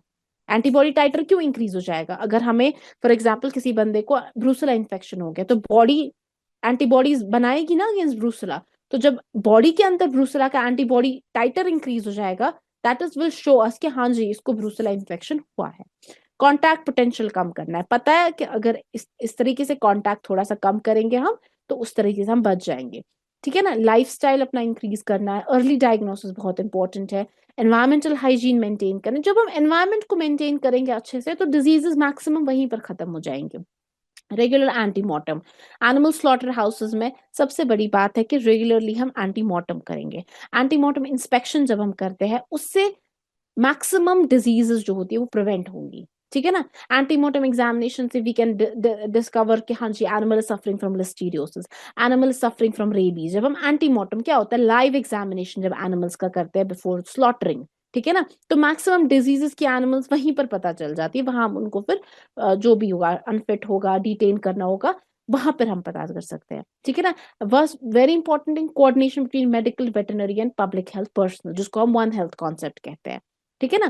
For example Nipah virus infection Kerala में हो रहा है तो वहां पर मेडिकल प्रोफेशनल्स भी इन्वॉल्व है जो ह्यूमंस को ट्रीट कर रहे हैं, वहां पर वेटनेरियंस भी इन्वॉल्व है जो रेगुलरली कॉन्टैक्ट ट्रेसिंग देखते हैं कि ये वायरस, नीपा वायरस एनिमल से ह्यूमन पॉपुलेशन में कैसा आ गया, उस चीज पर काम कर रहे हैं।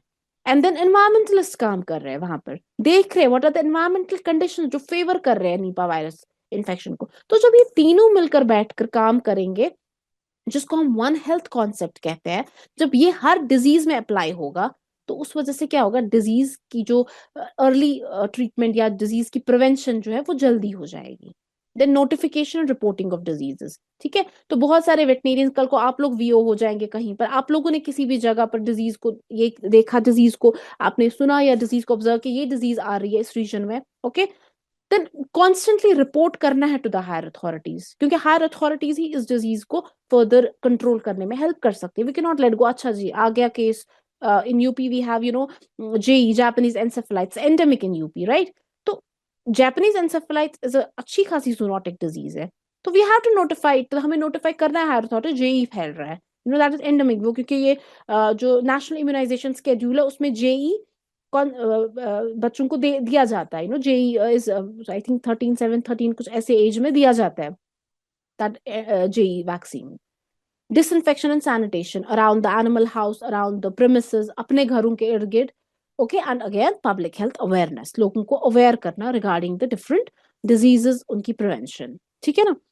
Now prevention, control and eradication. Now what is prevention? देखो ये जो आपको ये डायग्राम है, प्लीज मेक, आप इस चीज को देख लीजिए, ठीक है ना। जब पैथोजन होता है, जब वो एंटर करता है, मैंने आपको अभी पढ़ाया था एक्सट्रिंसिक इंक्यूबेशन पीरियड, जो हमने पढ़ा, वो एक्सट्रिंसिक इंक्यूबेशन पीरियड क्या होता है? जब पैथोजन वेक्टर में चला जाता है, उस टाइम से लेकर उस टाइम तक जब वो वहां डेवलपमेंट करता है। इसीलिए मैंने आपको बोला एक्सट्रिंसिक।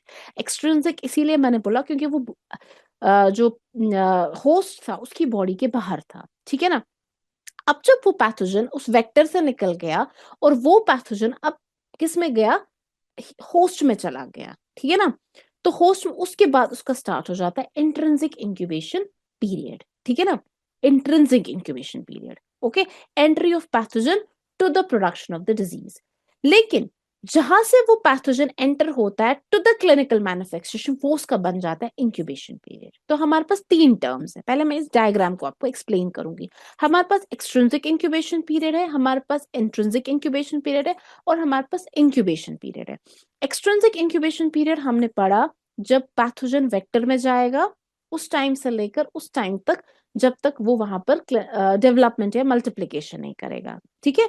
और फिर वो पैथोजन जब उसने वेक्टर से निकल गया और जब वो किस में चला गया? होस्ट में चला गया, हम बोलेंगे ह्यूमन बीइंग में चला गया। फॉर एग्जांपल मस्कीटो जो है, मस्कीटो ने बाइट किया और उसने डेंगी फीवर या हाँ डेंगी फीवर डाल दिया, वायरस डाल दिया ह्यूमन बीइंग में, ठीक है ना। और ह्यूमन बीइंग में डिजीज प्रोड्यूस हो गई, लेकिन अभी क्लिनिकल सिम्टम्स नहीं आए, ठीक है। डिजीज प्रोड्यूस हो जाती है ना, डिजीज आ जाती है, लेकिन क्लिनिकल सिम्टम्स इंसान थोड़ी देर बाद दिखाता है। तो जब से वो dinghy fever virus human body में चला गया, टिल जब तक उसको डिजीज आ गई, उसको हम कहेंगे इंट्रिंसिक इंक्यूबेशन पीरियड। इंट्रिंसिक इसीलिए बोल रहे हैं क्योंकि वो पैथोजन, फॉर एग्जांपल वो डेंगी वायरस ह्यूमन बॉडी के अंदर है, होस्ट के अंदर है, तो उसको हम इंट्रिंसिक बोलेंगे। लेकिन अब जब वो डेंगी वायरस जब से वो गया है, जब तक वो क्लिनिकल साइंस नहीं दिखाएगा, डिजीज तो हो गई, बीमार हो गया, लेकिन क्लिनिकल साइंस कुछ टाइम बाद दिखाएगा। फॉर एग्जाम्पल मंडे के दिन बीमार वो हो गया, डिजीज बॉडी में आ गई, बॉडी में डेंगी आ गया, लेकिन व्हाट हैपन, फ्राइडे तक उसने क्लिनिकल सिम्टम्स ने पहला क्लिनिकल सिम्टम फ्राइडे तक दिखाया। तो जब से वो अंदर चला गया बॉडी में, तब तक जब तक उसने क्लिनिकल साइंस दिखाएंगे, वो बन जाता है उस पैथोजन का इंक्यूबेशन पीरियड, ठीक है। ये क्लियर हो गया। अब जो प्रिवेंशन होती है, प्रिवेंशन तीन टाइप्स की होती है। प्रिवेंशन प्राइमरी होती है, सेकेंडरी होती है, टर्शरी होती है। अब प्रिवेंशन होती क्या है? Prevention is basically inhibiting the introduction of the disease producing agent into the area and a specific population group. जब आप प्रिवेंट करते हो, जब आप इनहिबिट करते हो किसी भी एजेंट को, पैथोजन को, उस एरिया में, उस पॉपुलेशन में, उस ग्रुप ऑफ एनिमल्स में, उस इंडिविजुअल्स में एंटर होने के लिए उसको इनहिबिट करते हो ताकि वो अंदर ना घुसे, उसको रोकते हो। प्रिवेंशन इज रोकना। जब आप उसको रोकते हो to enter any area, any population, any individual, उसको हम कहेंगे sorry prevention, okay. When you inhibit, and it's of three types. It's primary prevention, secondary prevention, tertiary prevention. What is primary prevention? और प्राइमरी प्रिवेंशन हम कहां पर करते हैं?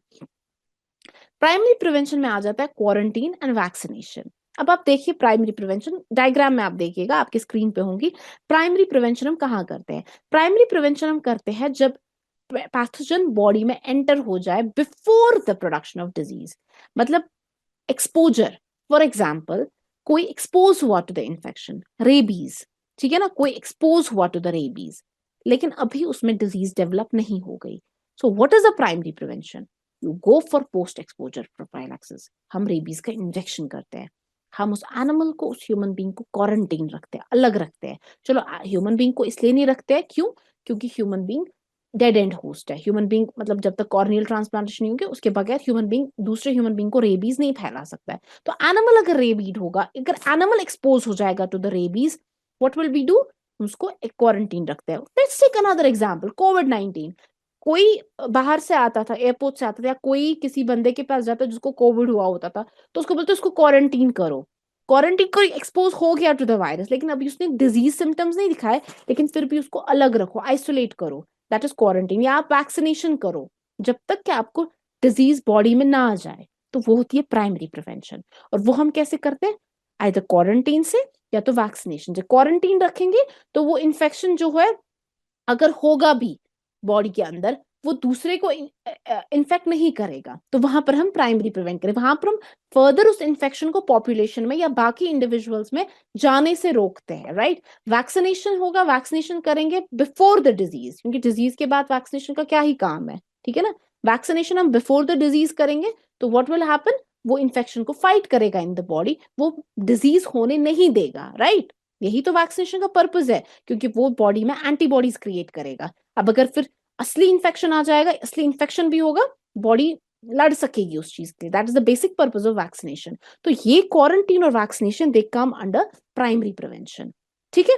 फिर आ जाता है सेकेंडरी प्रिवेंशन। सेकेंडरी प्रिवेंशन आता है टेस्ट एंड स्लॉटर एंड डीपॉपुलेशन। तो टेस्ट, अब आप सेकेंडरी प्रिवेंशन कहाँ करते हैं।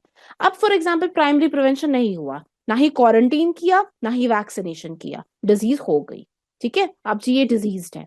अब हमें करना है टेस्ट एंड स्लॉटर। अभी ये डिजीज हो गई लेकिन इसने क्लिनिकल साइंस नहीं दिखाए, ठीक है ना। तो before it shows clinical science हम क्या करते हैं, we have a policy in India and in abroad countries, test and slaughter policy. मतलब कि आप टेस्ट करो, if it is disease slaughter करो एनिमल को, ठीक है ना। व्हाई, ताकि ये डिजीज फर्दर हर्ड में ना फैल जाए। डिपॉपुलेशन अनदर वर्ड, आप एवियन इन्फ्लुएंजा है, highly pathogenic avian influenza, HPAI, stamping out policy. Again अगर कोई बर्ड्स इन्फेक्टेड है उनको भी मार दो, और जो बर्ड्स उनके कांटेक्ट में हैं इन्फेक्टेड बर्ड्स में उनको भी खत्म कर दो। क्यों, ताकि क्योंकि ये दूसरे पॉपुलेशन को, दूसरे बर्ड्स को, ह्यूमन पॉपुलेशन को इन्फेक्ट ना करे। And this is for many disease in India, though we don't follow it, but this is for many diseases of India. This is for brucellosis also, this is for tuberculosis, but it's not followed in India. ठीक है। So test and slaughter policy comes in secondary prevention, जहां पर disease हो गई है, clinical manifestation हो कि disease फिर से पैथोजन एक्सक्रीट हो जाएगा, उससे पहले पूरा स्लॉटर ही कर दो एनिमल को। Then we have the tertiary prevention.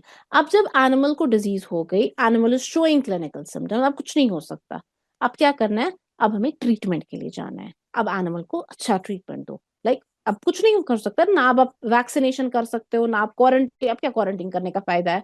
आप क्लिनिकली भी एनिमल ने या ह्यूमन बीइंग ने क्लिनिकली भी दिखाया है ना, क्लिनिकली भी सिम्टम्स दिखाए, ऑर्गेनिज्म भी एक्सक्रीट हो गया एनवायरमेंट में। What will happen now, we have to do the treatment. अब आप प्रॉपर ट्रीटमेंट करो, एंटीबायोटिक्स, एंटी हेलमिंथिक्स, जो भी है प्रॉपर ट्रीटमेंट करो टिल द एनिमल और the human being is recovered, till the path to the recovery.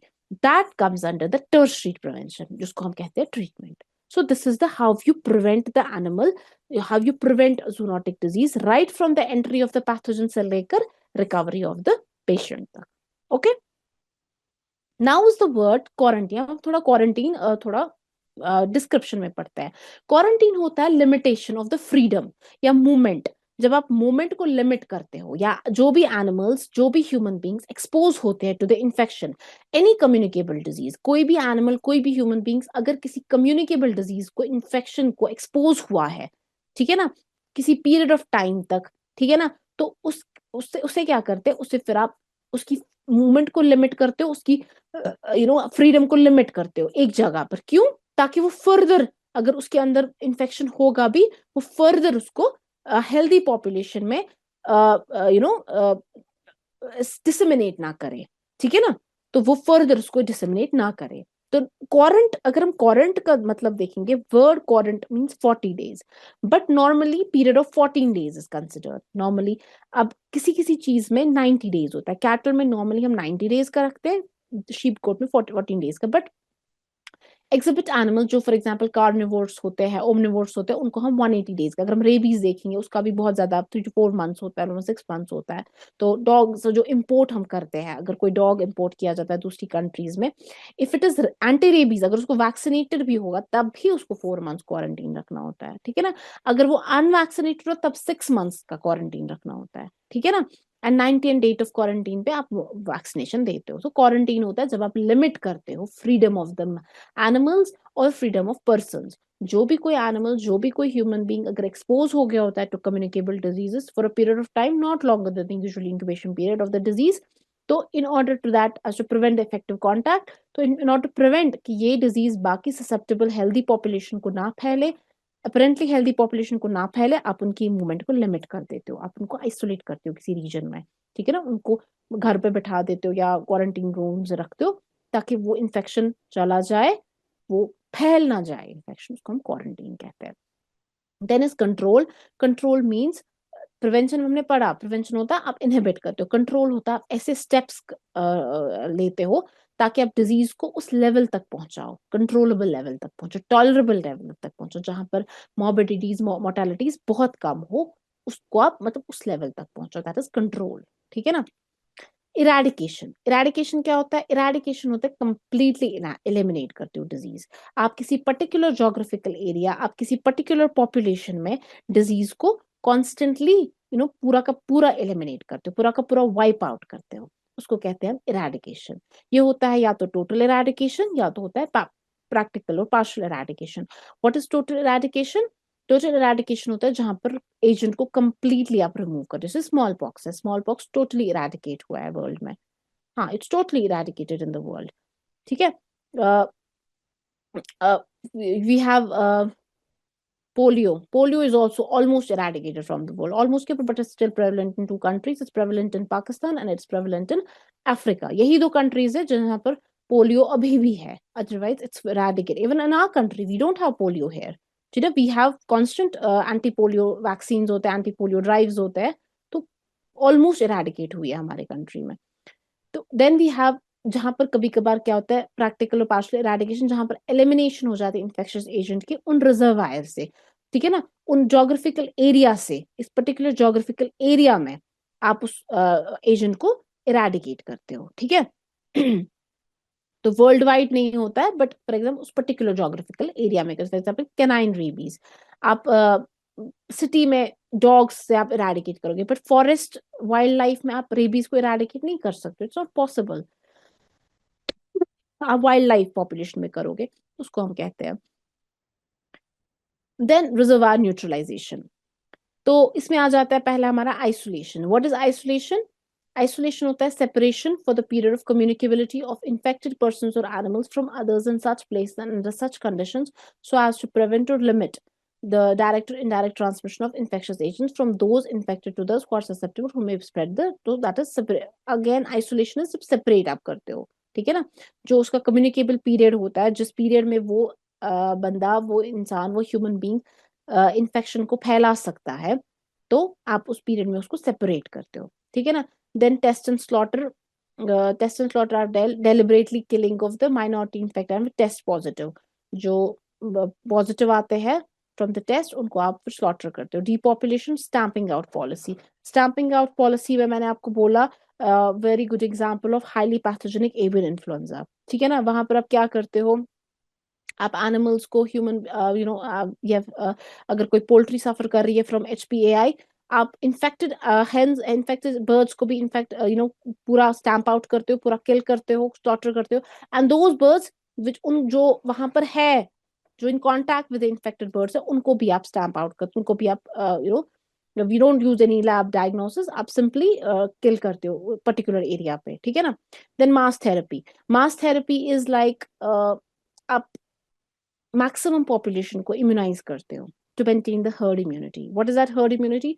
जब आप पॉपुलेशन है सपोज 100 लोग हैं, 100 लोगों में आपने 80 लोगों को इम्यूनाइज किया अगेंस्ट द डिजीज, तो व्हाट विल हैपन, जो 20 लोग हैं, 20 लोग में अगर 10 लोग या 5 लोग भी इन्फेक्ट हुए, तो वो 5 लोग किनको इफेक्ट करेंगे? वो उन सिर्फ 5 लोगों को इन्फेक्ट करेंगे, जो बाकी के 80 लोग होंगे वो ऑलरेडी इम्यूनाइज हो गए होंगे, वो ऑलरेडी उनको वैक्सीनेट आपने किया होगा, तो वो इन्फेक्ट नहीं हो जाएंगे, तो इन्फेक्शन सिर्फ उन 5 लोगों में चलेगा, इन्फेक्शन 80 लोगों में नहीं जाएगा, that is known as herd immunity, ठीक है ना। तो हर्ड इम्यूनिटी बहुत जरूरी होती है इन्फेक्शन में। तो इसीलिए कोविड-19 के टाइम पे when you know everybody was telling us go for vaccination, क्योंकि जब हमारी कंट्री की 80% पॉपुलेशन वैक्सीनेट हो जाती तो इन्फेक्शन खुद ब खुद कम हो जाता, इन्फेक्शन खुद ब खुद कम हो जाएगा, क्योंकि 80% लोग जब किसी पर्टिकुलर एरिया में वैक्सीनेट हो रहे होंगे, इन्फेक्शन वो कहाँ जाएगा फिर, है ना। इन्फेक्शन सिर्फ उन 10% लोगों में ये हो जाएगा, वो हर्ड इम्यूनिटी वैक्सीनेशन से भी आ सकती है और वो प्रीवियस इन्फेक्शन से भी आ सकती है। फॉर एग्जाम्पल प्रीवियस इन्फेक्शन, जैसे इन्फेक्शन हो गया, कोविड-19 की एग्जाम्पल लेंगे, इन्फेक्शन हो गया and animal is suffering, animal infection हो गया तो मतलब हो गया इन्फेक्शन एंड एनिमल रिकवर हो रहा है उससे, तो उसको एंटीबॉडीज आ रही है, उसमें भी हर्ड इम्यूनिटी हो सकती है, बट वो टाइम लेता है वो हर्ड इम्यूनिटी। ठीक है ना, वैक्सीनेशन प्रोग्राम्स आप करते हो उस वजह से इम्यूनिटी आ जाती है। Then reducing the contact potential, you increase the herd immunity, disinfection, sanitation, again niche filling मैंने आपको बता दिया, साल्मोलाइजेशन, साल्मोला किसी पर्टिकुलर पैथोजन का जो एरिया है उसके बदले आप कोई less pathogenic less pathogenic bacteria डालते हो जो उसकी जगह पकड़ता है, ठीक है ना, तो ताकि वो कॉलोनाइज ना कर सके, जैसे मैंने आपको बोला साल्मोनेला का। देन होस्ट रेजिस्टेंस आप इंक्रीज करते हो जेनेटिकली, स्ट्रेस रिडक्शन, कीमोप्रोफाइलैक्सिस, मतलब कीमोप्रोफाइलैक्सिस होता है कि आप ड्रग्स देते हो लेकिन प्रोफाइलैक्टिक लेवल पर आप देते हो, ड्रग्स की डोजेज, डोजेज होती है प्रोफाइलैक्टिक और थेरेपेटिक, थेरेपेटिक होती है ट्रीटमेंट लेवल पे और प्रोफाइलैक्टिक होते हैं कुछ ड्रग्स आप देते हो जो प्रिवेंशन के लिए देते हो, आप मतलब बीमार होने से पहले आप थोड़े कुछ ड्रग्स डालते हो उस डोज पर देते हो जहां वो प्रोटेक्शन देते हैं, ट्रीटमेंट नहीं देते। Immunisation against, then consumer protection strategies में HACCP आता है, आप फूड इंडस्ट्रीज में, मिल्क इंडस्ट्री में you go for hazard analysis critical control point, जहां पर आप हजार्ड को एनालाइज करते हो प्रोसेसिंग इंडस्ट्री में कि कौन सा हजार्ड है, कौन सा इन्फेक्शन, आप उसको कंट्रोल कैसे करोगे, ठीक है ना, before going into the consumer, consumer को खिलाने के लिए। Then animal identification, identification and isolation of sick animals, आप उनको आइडेंटिफाई करो टाइमली और फिर उनको आइसोलेट करो, उनको ट्रीट करो।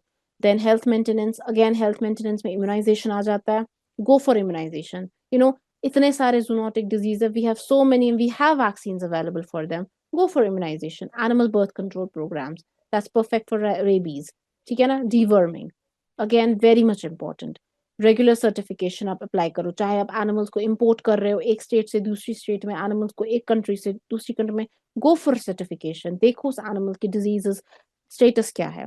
देन नोटिफिकेशन, चाहे वो लोकल लेवल पे, रीजनल लेवल पे, नेशनल लेवल पे, इवन इंटरनेशनल लेवल पर भी go for the, we have world organisation for animal health जो इंटरनेशनल लेवल पर भी एनिमल्स को, तो उन इंटरनेशनल लेवल्स पे भी हमको नोटिफाई करना है। And then again public health awareness, आपको एजुकेट करना है लोगों को regarding the diseases, zoonosis, regarding the transmission, regarding the vectors. So the time it's over. In next class, we will go for effective prevention and for emerging and emerging zoonosis, and then we will start with our LPT. हमारे LPT भी है, so we can start in our next class. Okay. So I hope everybody understands. Everybody understood today's class. कोई भी confusion, anything you want to ask me, any doubts? Yeah, I will upload the notes on website also, no worries. Notes भी मिलेंगे, PPTs भी मिलेंगी। और भी कोई आपको कहीं पर डाउट्स लग रहे हैं, कहीं पर कोई भी question, anything regarding that, you could just contact the academy, you could just contact me, I'll be able to हमारी जो नेक्स्ट क्लास होगी I'll clear them, okay?